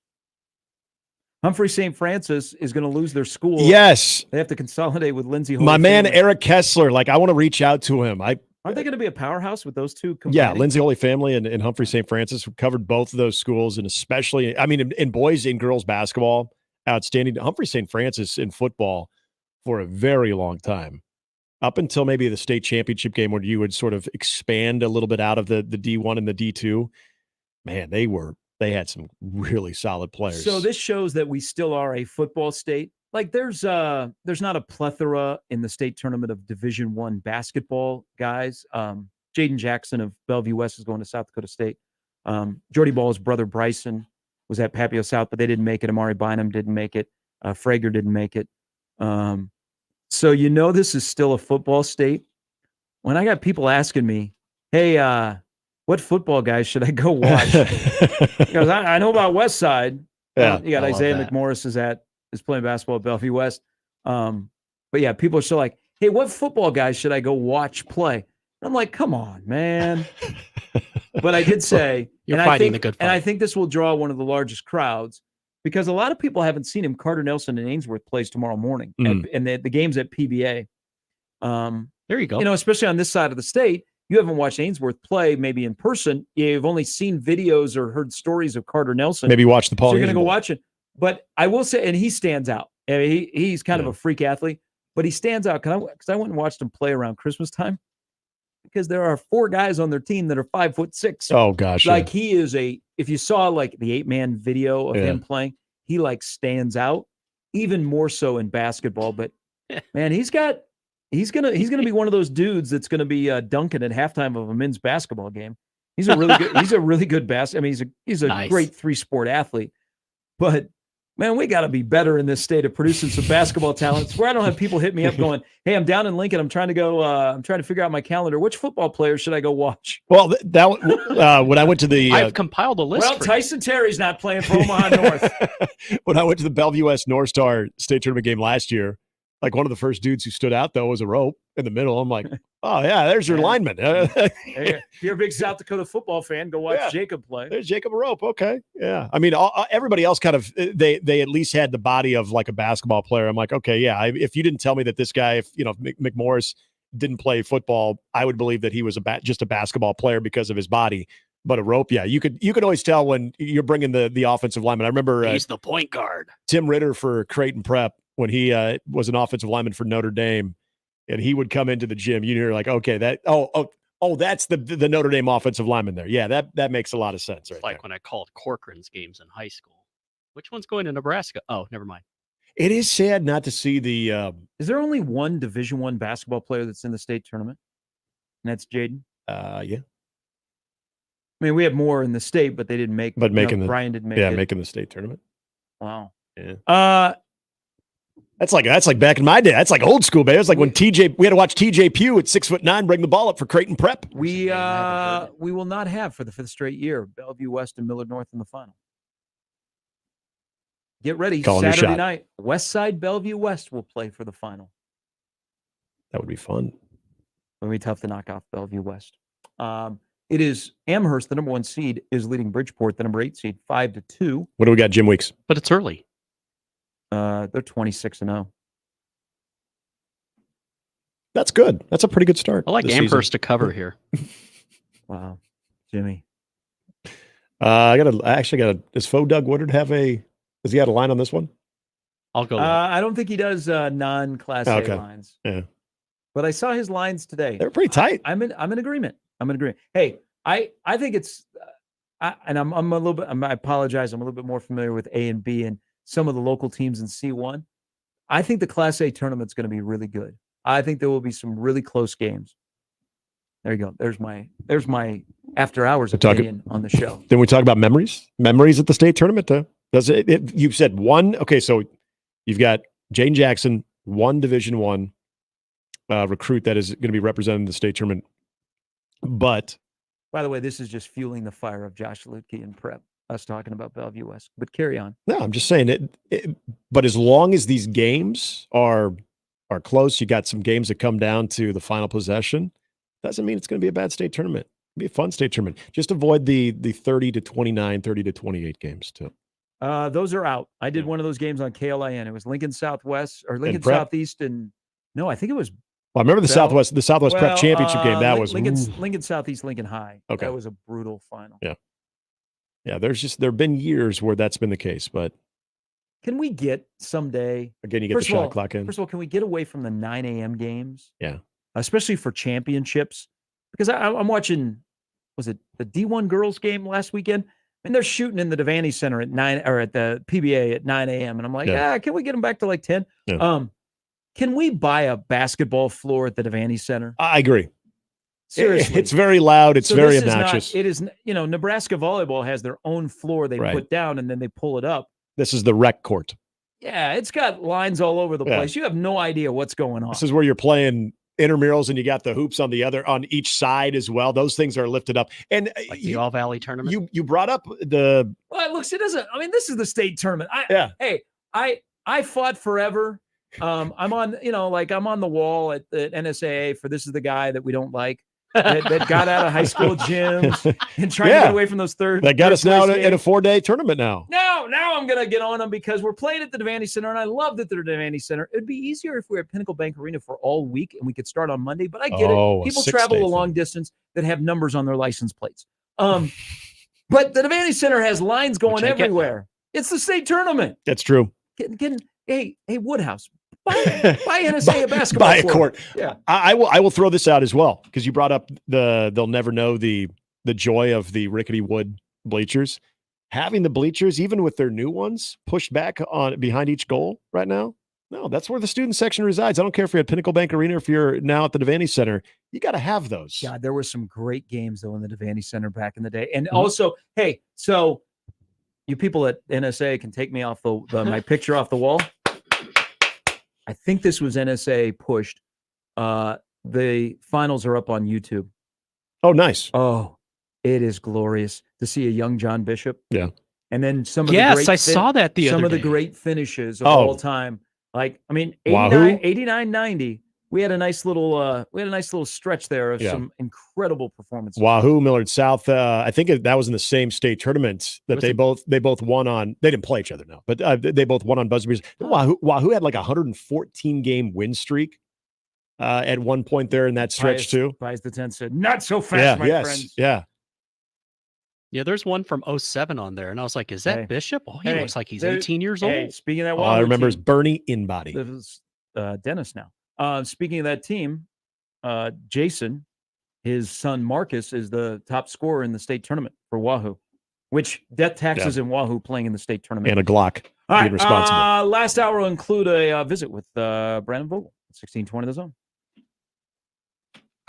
Mornings with Sharp and Handley returns in minutes on 1620 The Zone. Live from the Host Coffee Studio, this is 1620 The Zone. 1620 The Zone. Traffic. From the Pyramid Roofing Time Saving Traffic Center, no new accidents or delays reported in the Omaha Metro. The accident on the ramp from I-680 to westbound Dodge is cleared. Keep in mind, northbound 72nd from Dodge to Cass has utility work, so expect slower traffic throughout the week as roadways reduced to one lane. Like I said, everything else is smooth sailing. Just remember to buckle up and drive safe out there. I'm Joey Colbert. This time-saving traffic is brought to you by Lanahaw Nurseries. Spring is in sight. Looking to wake up your yard this season? Make your neighborhood empty with Lanahaw's landscape supplies and homegrown plant material. Get a head start today. Lanahaw Nurseries, 192nd and Center. It's Champions replacement window season, and we're celebrating with buy 2 windows, get 2 free. If your windows are drafty, difficult to operate, or costing you money on your energy bill, it's time to replace them. Champion Windows is here to help. Champion builds our own windows right here in the USA. We make the process easy. We help you choose the best design options for your home. We then build your project in our very own factory. Our install team manages your project every step of the way, and it's all backed by our lifetime guarantee. Turn your house into your dream home with more livable space in a new Champion sunroom, or enhance your curb appeal with new siding, now 30% off. Don't wait, this sale won't last long. Buy 2 windows, get 2 free, and 30% off sunrooms and siding. Call 877-GO-CHAMPION or visit championsavenow.com to schedule a free in-home estimate today. All discounts apply to our regular prices. Select styles apply. Minimum purchase required. Do not be combined with other advertising offers. Or our website for details.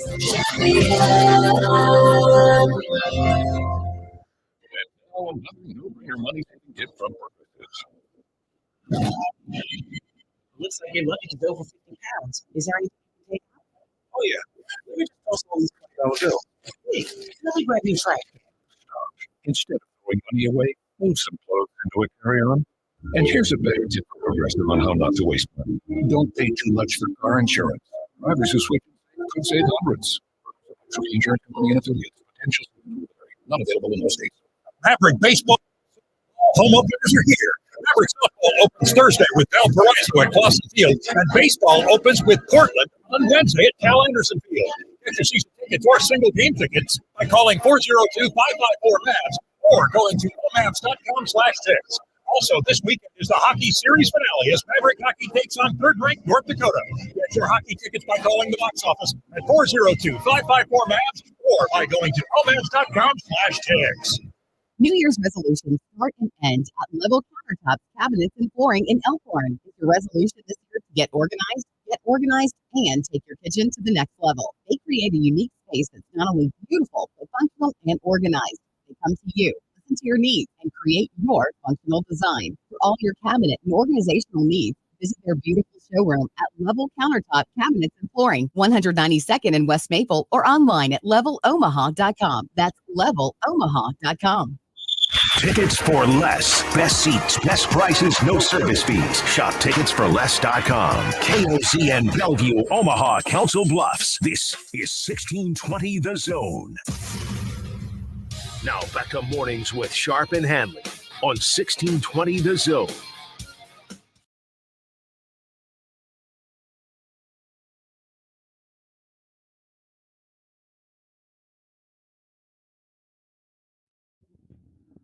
Number 1 Amherst here, Class C2. They lead 8-seed Bridgeport, 15-11. The Class A games get going at 1:45 today. Bellevue West, and this was not easy. Steve Klein took over for the legend, Doug Woodard, and they went 29-0. And fortunately, Doug didn't like retire from Bellevue West and take the cupboard and move out of Sarpy County. I mean, that's like timing. Tore it all down. Timing is everything. Took his ball and went home. Timing is everything. You look and you go, we had this great 4-year run. I coached my daughter. It's time to go. Those kind of things. They have a really good senior class. Again, I don't know. I really think I'm getting old because there's a lot of these kids that are playing, and I'm like, man, I've watched you play for 6, 7, 8 years, but varsity, you've been a 3 and 4 year starter. So Bellevue West has a deep senior class, and I've jokingly said it's the last dance because it's going to be different. I mean, they're going to have a turnover, but they're 24-1.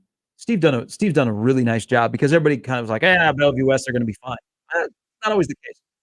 But I will say Bellevue West Side on Saturday night. I think finally with guys that played a lot of basketball at West Side, from Kevin Stubblefield, CJ Mitchell to Caleb Benning. I mean, those guys were playing when Chuck was there, and Chuck's been graduated from West Side for 2 years. I think that'll be my final. But I like that's again, Class A is going to be really good. But here, Amherst, the number 1 seed, is leading. We will hopefully still be on the air as this gets to the end and we have a last second shot. Yes, we've had that before. I don't think you guys have been part of that. No, we've had some, like the 9 a.m. game will end while we're on air with a last second shot during the crossover. Yeah, now Bridgeport has creeped within 1. Yes. Who could we get over a 1 seed? It's like a 16 over a 1. Shout out, by the way, speaking with Westside, because that's what we do. This Westside show. Reggie Thomas, who was at Westside a couple years ago. Hastings won the GPAC. Beat Morningside. Nice. Hastings, and I go back to when Mike Trader was the basketball coach. This is a fun fact. I told you about my high school basketball prowess. Or lack of. Exactly. At best, I was first man off the bench when we were really desperate. At worst, I was not used pretty much my entire senior year, and I was part of a very famous group amongst Millard West fans as the Bench Buddies. I actually got a letter from Mike Trader and Hastings of gauging my interest in playing basketball for the Broncos. I'm like, okay, who's joking here? They're just looking for interest. Hey. Want to know if I was interested. Hey, so they put together some good programs. Mike was a legend out there. Mm-hmm. Good on who is a guy that's familiar here in the Metro to a lot of people, a lot of different fan bases. Todd Reardon, the head coach at Hastings. They've had a really, really good year. But Reggie's played really well. He's now a sophomore at Hastings, but they won the GPAC, and Morningside has been a dominant team in the GPAC and on the national level for them to win. Congratulations to them. All right, we talked with Matt DeMarinis last hour about Creighton, and again, this is a weird week because Creighton, Nebraska, Omaha are off. Omaha plays on Sunday night in the Summit League tournament in Sioux Falls against North Dakota. 3-6 game. Not a bad side of the bracket for Omaha, but Nebraska and Creighton men are off.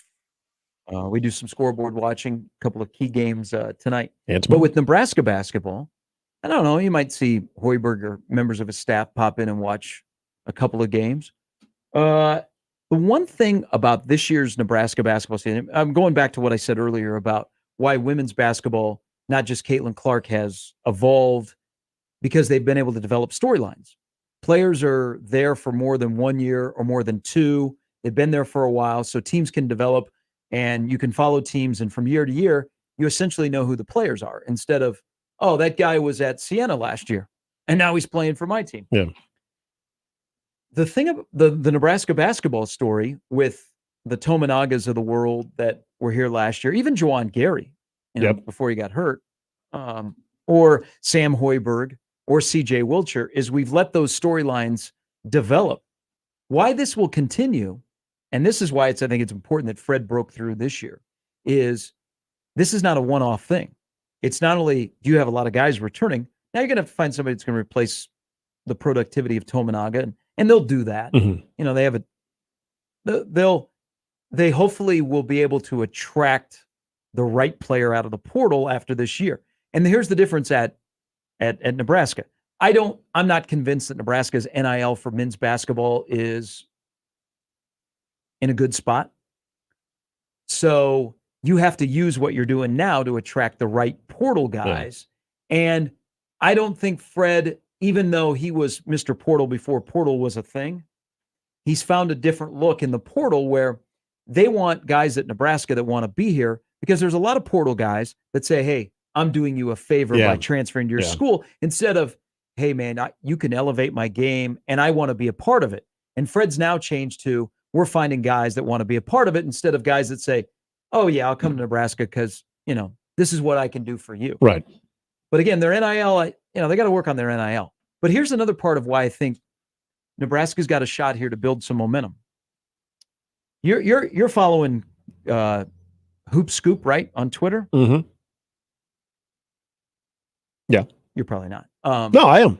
Yeah? Yeah. What am I looking at today, though? I haven't today. It is a coaching website. Okay. Okay. It's okay or not. And there's a lot of speculation out there about coaches. Of the jobs that are potentially open or potentially to be open, how many times have you seen Fred Hoiberg out there? I'm glad you brought this one up, by the way. Lately. You going to break some news? No, lately, no.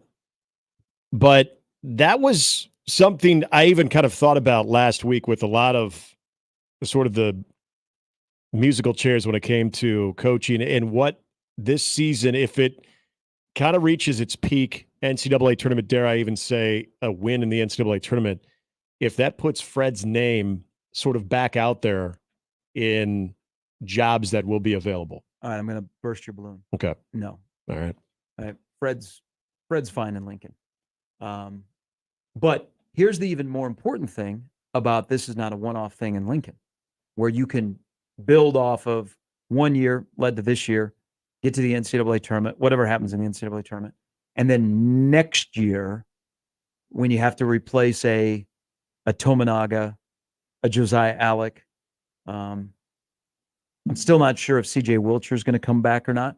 But the other important thing about Fred and making this now sustaining and turning this into a 3-year turnaround, well, I say you don't see Hoiberg's name out there, which you won't. Are you seeing Adam Howard's name out there? No. Not that I've seen. You seen Ernie Ziegler's name out there? No. You see Nate Lesnar's name out there? Mm-mm. So you don't have guys on your staff that are possibly going to depart because they're in line to be a head coach. Now, it doesn't mean that I don't know specifically. I know Nate a little bit better than Adam or Ernie.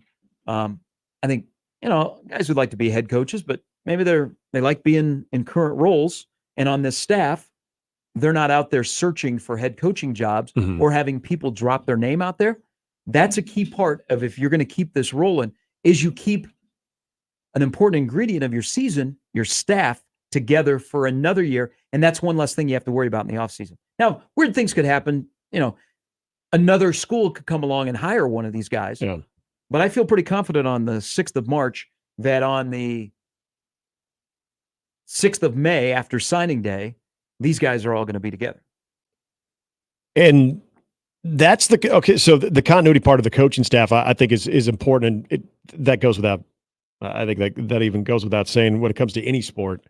But I also look at not only the coaching combination that they have now that seems to, again, going back to that word that I think we've used a lot with this team compared to previous years, is that connection. That it seems like even what Fred, and I don't know if I chalk this up to his staff and now not having Matt Abdelmassi around, that he's taken, I don't want to say Fred never took a proactive role, because as a head coach, you're always going to have a way of being proactive, but in a way that it relates to the current student athlete, that front, that communication, guys know where they stand, guys know exactly what their role is going to be. And if you don't like it, there's the door. I just get the sense that with roles that have been established, and going back to even last year, the CJ Wilcher one I will bring up until I'm blue in the face, even though he had to start at the end of the year because of injuries, he was reduced to a role off the bench where I give CJ Wilcher a lot of credit. I thought he handled that very well, even when he'd have some tough games. Then you saw sort of the exact same situation with Jamarcus Lawrence this year. what's interesting to me, and I know they're winning games, so it's easy to see guys be able to accept those roles. But it's hard for me not to believe that Fred Hoiberg's ability to communicate and be straightforward with those guys and his coaching staff to be able to communicate with those guys on really no bull, letting them know exactly where they stand and what they can expect. You're not seeing sort of those weird, healthy scratches from a starter from the night before. There were things in previous years that I know Fred was maybe trying to get a point across to a player or two by making him a healthy scratch. And I don't know if that resonated extremely well. I think you had kind of a bad roster to begin with when it came to maybe dealing with that. I just think that they've found something really going back to last year when it comes to the relationship between coach and players, the communication line. And that's where I start thinking about it with the core group coming back, the way that you're recruiting and the way that you're identifying guys at the transfer portal. Because I noticed in a couple of weeks, and you brought it up again, about finding the guy that you want to make sure that they understand Nebraska is going to do something for them and not the other way around. Where they're and I think that kind of falls in the line with this culture that we've all of a sudden seen. And I think that works in the Big Ten. I really do. So back to the coaching. So you can look at it a couple of different ways. Okay, how come you're not producing future head coaches? Mm-hmm. Well, in a program that has had, they replaced the door which had a knob and you opened it up with one of those revolving doors at Nebraska. It's nice to have a door at Nebraska basketball that has a knob on it that you can open and shut. And when you shut it, people usually stay behind it. Yeah. So where Nebraska basketball is at, I think it's important to have continuity on a coaching staff because that had been in your staff wasn't very good. That's a good point, yeah. Now, completely opposite, you look at Mac. Mac has had a run here of numerous assistant coaches. Now, if you just stop there, you'd say, he must be a tough guy to work for. Well, then I remind you that Alan Huss and Patrick Sellers at High Point and Central Connecticut State, respectively, both won Coach of the Year honors in their respective conferences. And you know what Aaron DeVries has done? He won't be Coach of the Year in the Missouri Valley this year, but I bet he's runner-up. Mm-hmm. I mean, he has his coaching tree. So it's two ways to build a staff and kind of what you need. Fred needs stability.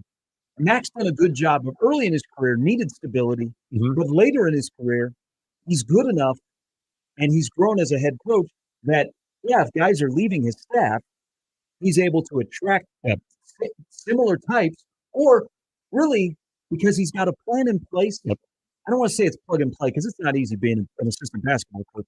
Ryan Miller just didn't walk in and go, okay, come on. You know what I'm saying? Or Derek Kellogg. It's just two ways to look at it. But I think from Nebraska's standpoint, what Nebraska basketball is, they need stability. And I think they're going to get that for another year. And that's so huge for looking down the road when we wrap this season up and go, you know what? That's one less thing you have to worry about when you flip the page and you start building your roster for the 24-25 season. Yeah, I think the goal always was with Fred, once you could establish some level of success to be able to sustain that. And to your point right there, that is exactly what you need to be able to use whatever this year, however it ends, to be able to catapult into next year to have that continuity because you're still establishing a program and a formula to win in the current climate and the current conference that you're in.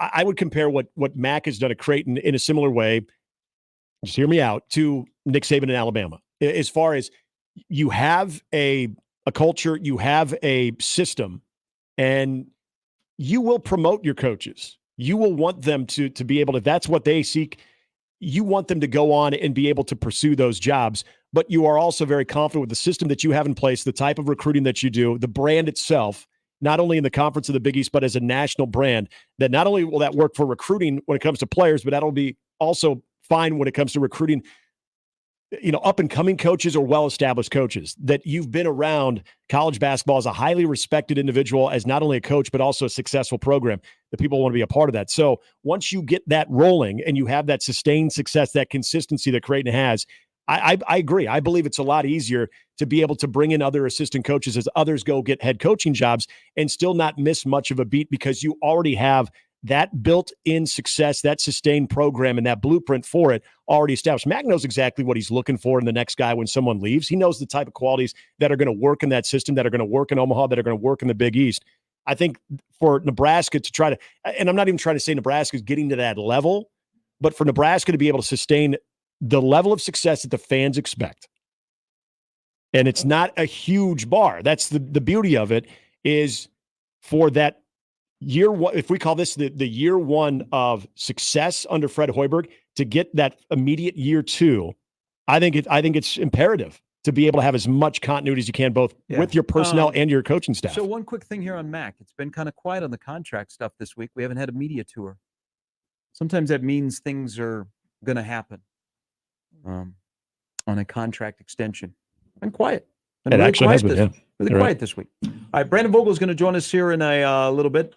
Bridgeport now is taking the lead on Amherst. I jinxed him. I'm sorry, Amherst.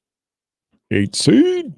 Almost at halftime. Just call them the Denver Nuggets. All right, back with more after this. Gary Sharp, Nick Handley, and Jimmy Chavez. Mornings with Sharp and Handley. Weekdays 6 to 10.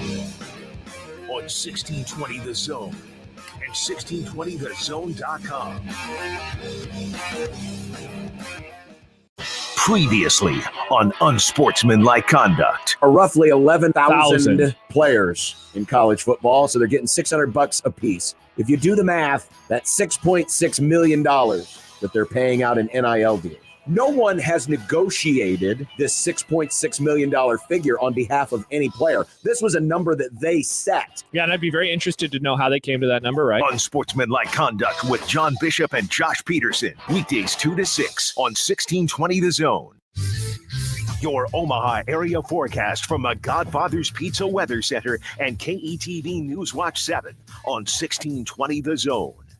A quiet and mild day ahead for your winds. They expect partly to mostly cloudy skies with southeast winds gusting 15 to 20 miles per hour. Highs around 60. I'm meteorologist Sean Everson from KETV Newswatch 7.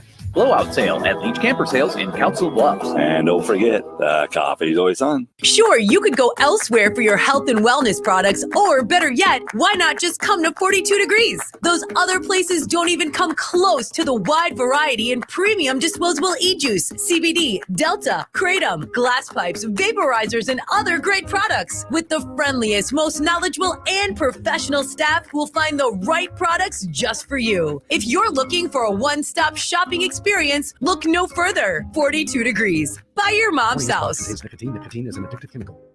Hey guys, it's Nick for Hims. Look, we're springing into March, and are you losing a little spring in your step? Have you noticed that maybe you're losing your hair? Maybe you're having some anxiety issues, maybe some performance in the bed issues. Well, the good news is through Hims, you can upgrade your daily routines with prescription treatments that can make a big difference and help you regain your confidence, help you feel like yourself again. So if you want to regrow your hair, have better sex, or tackle anxiety and depression, you don't have to go to the doctor, the pharmacy, or spend all day talking about it. Just go to hims.com and do something about it. The entire process is 100% online, so the conversation stays between you and a medical provider you can chat with through hims.com. And since it's all online, that means no doctor's offices and no pharmacies, just solutions that can bring real results. To start your free online visit, you need to go to this exclusive address, hims.com/start. That's hims.com/start for your free online visit. hims.com/START.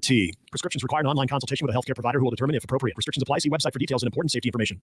Are you a delivery driver looking for a better job opportunity? Host Coffee is a local family-owned coffee, water, and vending company that has been in business since 1972. We are growing, and we now have openings for delivery drivers and other positions starting at $22 an hour with full benefits. If you're interested, visit hostcoffee.net/careers to connect with us. Host Coffee is always roasting something good for you. The Ancient Order of Hibernians' annual St. Patrick's Day celebration is Saturday, March 9th, with the parade through the Omaha's Old Market beginning at 11 a.m.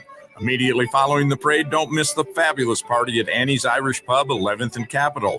Delicious food, libations, Irish dancers, and music. Parking is available at 10th and Jackson and 15th and Douglas, courtesy of Park Omaha. Sponsored in part by Railway Bar in Council Bluffs, Douglas County Commissioner Roger Garcia, and Emmett's Tavern. Email Unsportsmanlike Conduct on the Equitable Bank Zone inbox with whatever is on your mind, from your hot takes to what you think is one. The Zone inbox is brought to you by Equitable Bank. We take banking personally. We want to hear from you. on the Equitable Bank Zone inbox. Now back to Mornings with Sharp and Handley on 1620 The Zone.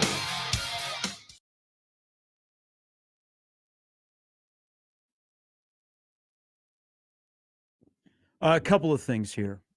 A discovery, if you've not been to have either one of you been to Costco lately? It's been 2 Not weeks. recently. 2 Okay, weeks. so but more importantly, have you been to the food court? Yeah. There's a big change coming to the food court. Like I've the been. cookie is there, the hot chicken dog. bake is The hot still dog. there, the hot dog is still there. Yeah. Pizza. Inflation? No, they've kept the price. That's good. But I did notice when I was there the other day, and I wasn't eating in the food court, but I was standing in line and was reading the board, Mhm. that beginning next month, you have to be a Costco member to eat in the food court. You know how you used to, when you go to Costco, you could, if you didn't have a membership, but you wanted cheap food and have lunch at Costco, you could go right instead of left. And if anybody says anything, just say, hey, I'm going there to talk to customer service. Or I'm going to look at some white walls. And you could just, work your way. And it didn't require a membership to get a piece of pizza. I always thought you had to have a membership to get in. No, Really? No, you got to know how to game the system. No one's. You walk in like you know you belong. Well, I belong. I mean, I'm a member, so how would I know that? I never felt the urge to go to Costco for lunch before I was a member. Anyway, You were not, when you were single, said, you know what? One of the best places to meet women in Omaha is to go to the Target on 72nd and Dodge for lunch. Right there. No. Andy, most Targets Oh will. my goodness! Good Really? spot. Good spot. I've been told it's Really? a good spot. Wow. I was But missing out on Costco, you that. have to be a member now. I think you should. You should have to be. No. You get them in the door. Maybe they. Membership has its privileges. But actually, it's probably kind of a loophole that I thought you had to be a member. Yeah. But now you have to officially. And Did you? Okay. Do you technically have to be a member? But if you said, okay, I'm going to customer service, and you just kept going. Well, you could walk all the way to like the food court and not have to use your membership card. The one on Dodge, they got them right at the entry point. Even when you go to customer service, there's someone checking your. Yeah, but you just say I'm going to customer service. Well, I've never done that. Yeah. Go, hey, I'm going to buy a membership. Oh You yeah. just Well, keep on I guess yeah. Yeah. We had to buy a membership at one point. So, and I'm sure they probably don't turn around and watch your every move. Also, I've found out that as I have renamed myself, I am March. Today's word is Cinderella. Maybe buzz somebody from behind and go, Cinderella, it's March. Is that you are fully into the NCAA tournament when you go to the grocery store and you get that jug of milk and you check the expiration date. And the first thing is, okay, it's expiring the first day of the NCAA tournament. Yeah. That's when you know that you're all in on March. Does this get me through the first and second round? Oh, milk. Yeah, when you start actually looking at future dates and try to see where you're going to be at in the NCAA tournament, yeah, that's a very good observation right there. I think we've all done that. Yeah, that's how I do like my relationships. Like when somebody will bring up a game to me and I got to think about it, I'm like, okay, who was I dating or married to at the time? Did you have the blonde hair? Yeah. Blonde hair I did have for Notre Dame. The 2000 Notre Dame Nebraska game that went to overtime. Oh, the blonde locks. No sunning on that, right? Just natural blonde. Some things you do for love. Puka shells and blonde hair. Not judging. I remember Did 2000. I can't remember. Did you have frosted tips, or were they just a little bit of sun in It was there? all blonde hair. Frosted tips A came a little couple bit of lemon juice and being out in the sun. Some things you do for love, and then you say, you know what, that tattoo is probably a little bit too much. I wish you would just would have full Marshall Mathers. It didn't look good. Just go bleach. Didn't look good. I got stared at, not in a good way. Brandon Vogel from counterread.com. Get a good tan, though. Next. Mornings with Sharp and Handley on 1620 The Zone and 1620thezone.com with Gary Sharp and Nick Handley. Omaha's most listened to all sports radio station. Again and again and again. 1620 The Zone. We're going abroad for the first time in years, to Spain. So we started using Babbel. And started learning Spanish fast. With Babbel, you can start having conversations in another language in just 3 weeks. ¿Cómo te llamas? ¿Cómo te llamas? When you learn a language, you want to actually use it. Babbel is designed with that goal in mind.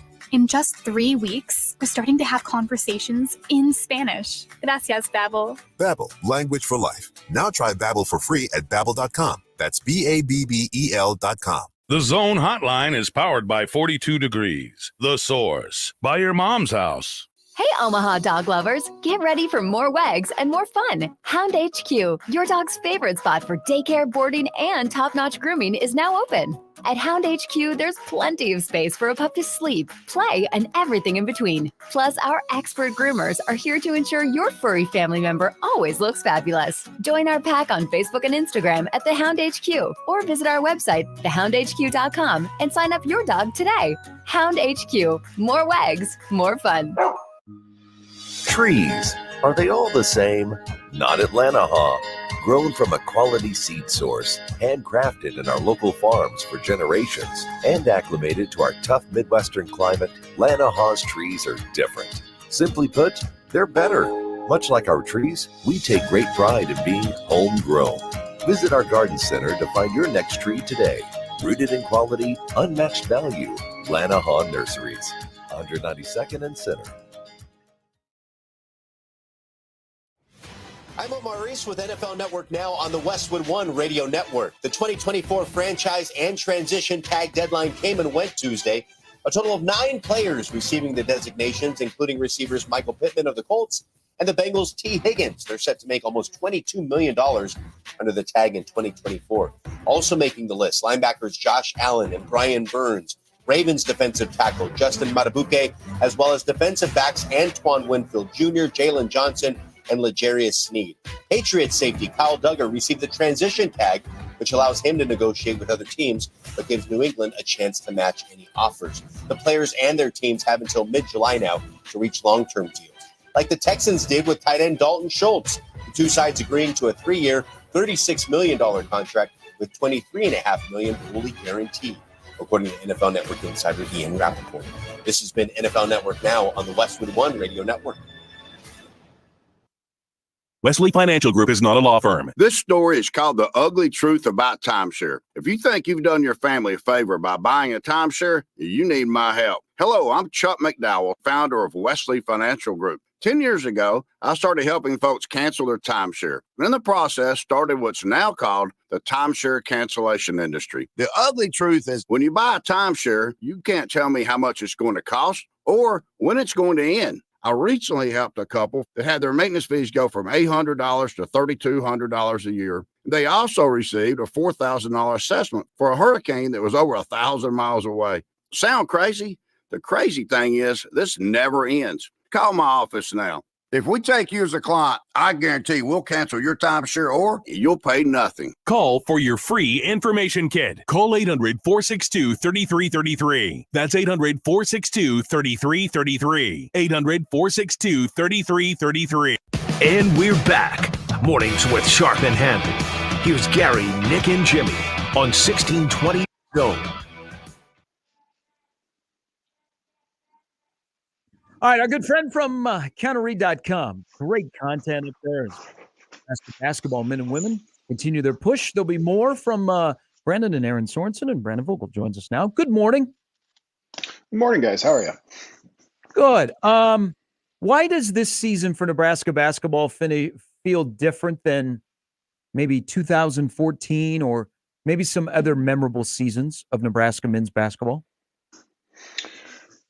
Good question. I think, that 2014 season, kind of our most recent kind of example, Nebraska kind of got hot about February and went on a run.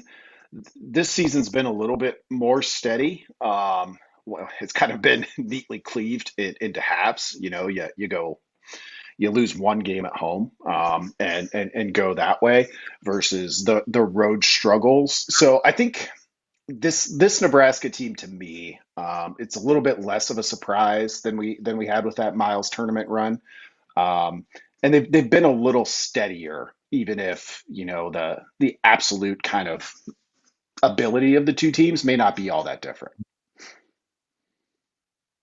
If there's a feeling though of this team, especially the way that they finish, I know when we've compared from the 2014 team to this team Versatility's brought up, a little bit more well-rounded. That's brought up too. Is there something to be said, Brandon, going back to that 2014 team that had so much momentum, but then you lose that game to Ohio State after getting the double bye? Is there something we'll put into how Nebraska looks in the Big Ten tournament, even if we feel 100% confident that they are in, if they take care of business against Michigan, that we're okay with a one and done up in Minneapolis? Or is there something to be said about how they actually do perform in that postseason setting? I think one and done in Minneapolis would feel a little bit disappointing, because if Nebraska goes on the road and takes care of business at Michigan, you've got the Ohio State loss over their last however many games. I'm forgetting off the top of my head, but you're looking at finishing the regular season on a really strong run, and if that kind of just dead ended in the Big Ten tournament.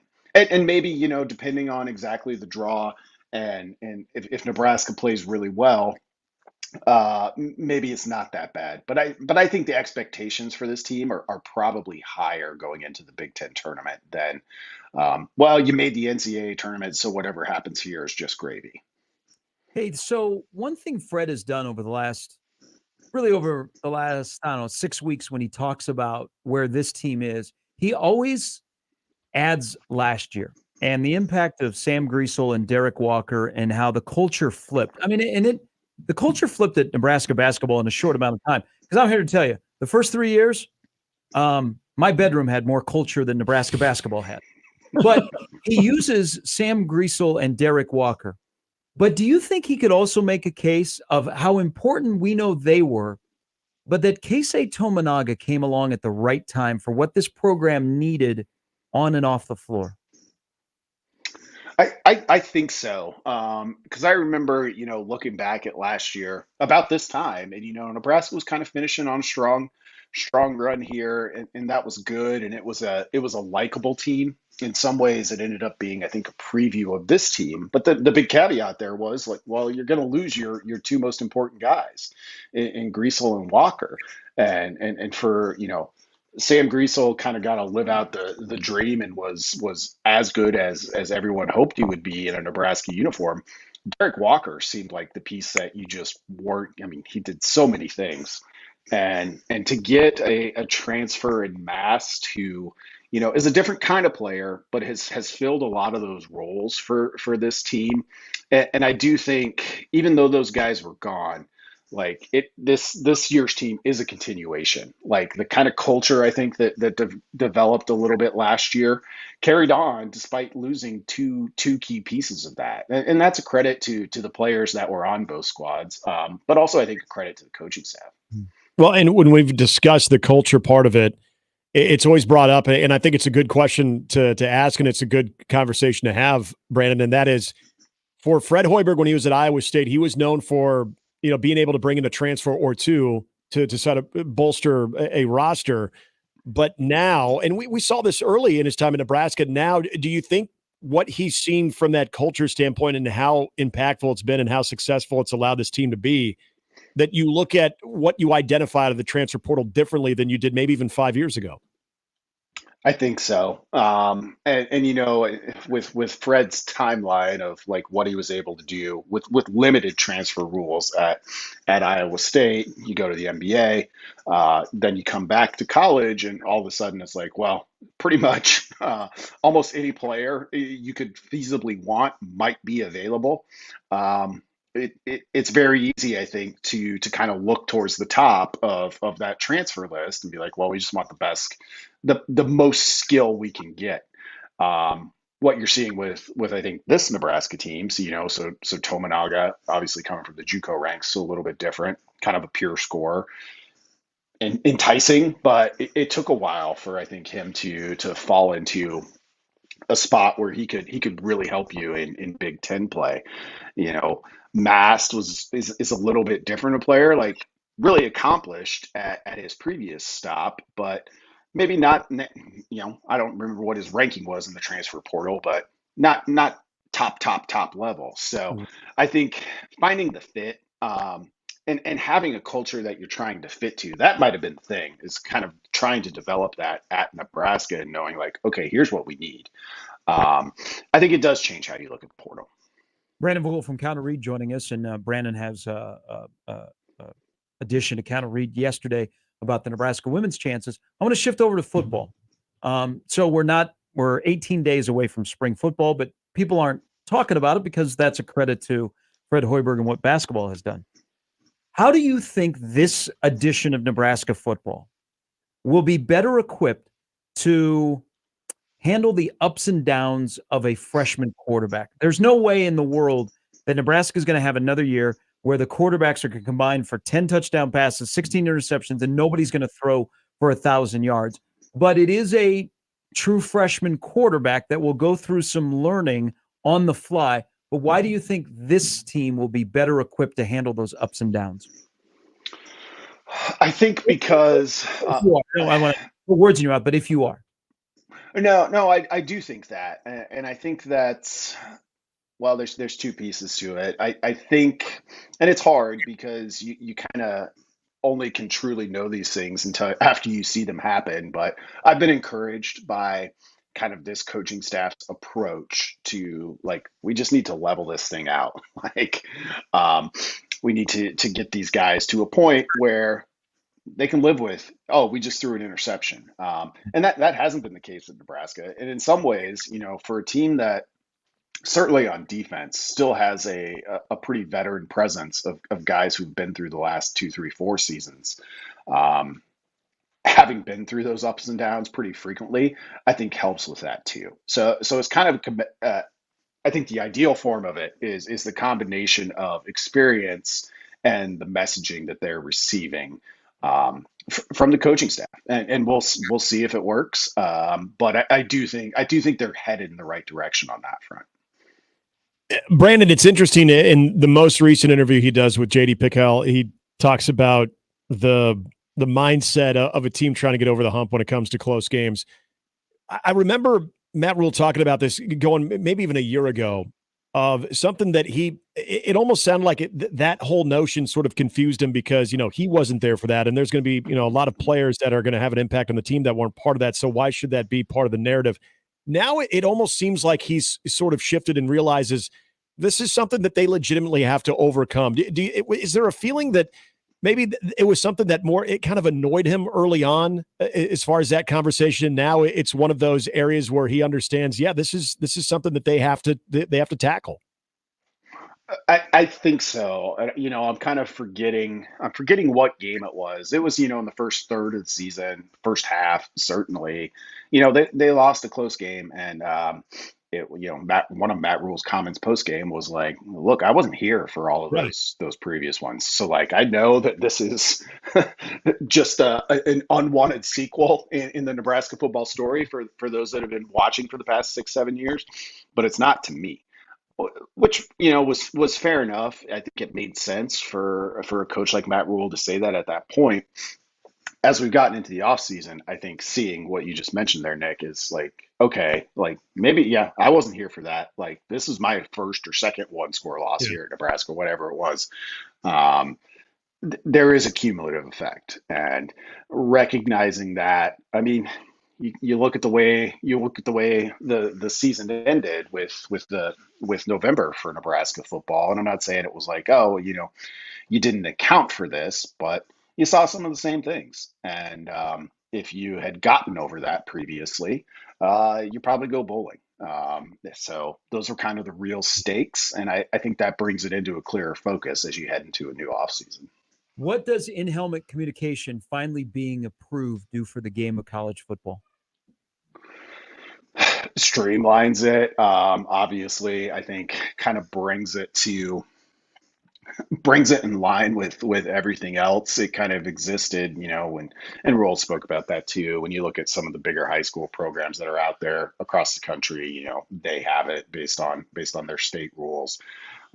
It was always kind of bizarre that college football just didn't, and it felt like a residual rule where it was, at whatever point they decided not to do that. Yeah, maybe there were schools out there that didn't want to take on the cost of implementing this and making it available for both teams no matter what. it's hard to make that argument in today's college football with the TV money that gets thrown around. So it should, it should streamline things. I think. I don't know if it'll favor offense. It might a little bit. That's kind of my initial lean, but I don't think anything so noticeable where it'll be like, oh, here was the time that they theoretically or presumably approved in-helmet communication, and it kicked off a new era of like offensive resurgence. Because for a long time, over the past 10 years in the spread era, that's what it was. Like point totals were going up, yardage totals were growing up. Now it's felt like we've turned ever so slightly back to defense a little bit. Now, this is only in offensive helmets, right? I believe so. That's a good question. I haven't seen any mention defensively. Brandon, I want to get back to, as we get into spring ball and a lot of the different talking points, and there's going to be many of them. And I want to go back to the offensive line. And we talked about when Corey Campbell got here a year ago, identified on getting good weight on these guys and getting them stronger, getting them more Big Ten like, and everything that they could do to be more successful physically. Is this kind of the year that we expect? I know some of these guys they've been there for a while. And so I don't know how much major change you're going to see, but especially some of those young guys that are kind of vying to at least be able to rotate in. Is this a year that you kind of expect to see a little bit of that physical makeup now, a full year with Corey Campbell? I think so. That plus the experience, Action Network put out its returning production rankings, which, there's other versions of it out there. They're all mostly the same. But Nebraska, I think in terms of snaps returning is third or fourth in terms of offensive line experience. Like the time is now for that group. And it's an interesting mix in that you've got experience almost across all five positions. Maybe Corcoran and Benhart are kind of like what they are at this point, which is pretty good. I think both of those guys have a future in football beyond just their time in Lincoln. Maybe it's not what you thought it was when they were coming out as really highly touted prospects. Praska feels a little bit less settled. Like I feel like he's got some room to go to hit his ceiling. Ben Scott, I think honorable mention, or he makes second or third team All Big Ten, whatever it was last year. Kind of a plug and play guy. So they've got a good mix there. I think of we know what a couple of guys are going to be. There's some guys who have some room to go, and then the physical piece of it of just being year two with their current strength and conditioning staff helps as well. Vogues, what do we have coming up on counterread.com? Yep. We'll jump back into men's basketball a little bit as we do that and see what happens with the women's side. As you mentioned, I kind of previewed that a little bit for yesterday's newsletter. Probably jump back into the future of college football and its postseason waters because we got a little bit of time before spring practice. So it's time to do that is now, and it's pretty interesting, even if maybe people are a little bit tired of it. Great stuff at counterread.com. Be a subscriber. Thank you as always for your time. Have a great week. Thanks, guys. Have a good. That's Brandon Vogel, who has a keen interest in this game that's going on right now between Amherst and Bridgeport, which is tied at 33. Another thing, basketball officials in high school, they love calling the charge and so. Oh yeah, there was the young lady that is officiating this game. Underneath the basket, there was a charge. Boy, she sold it. She punched her way all the way to Waverly. She go Ed Hightower. Yeah, that's what we were always taught: is take a charge because that's when officials want to show off. Give them an opportunity to do so. All right, crossover's coming up next. We're back in tomorrow at 6. Enjoy the games if you're headed to Lincoln, or some key games tonight. We'll do some scoreboard watching and some double buying this morning.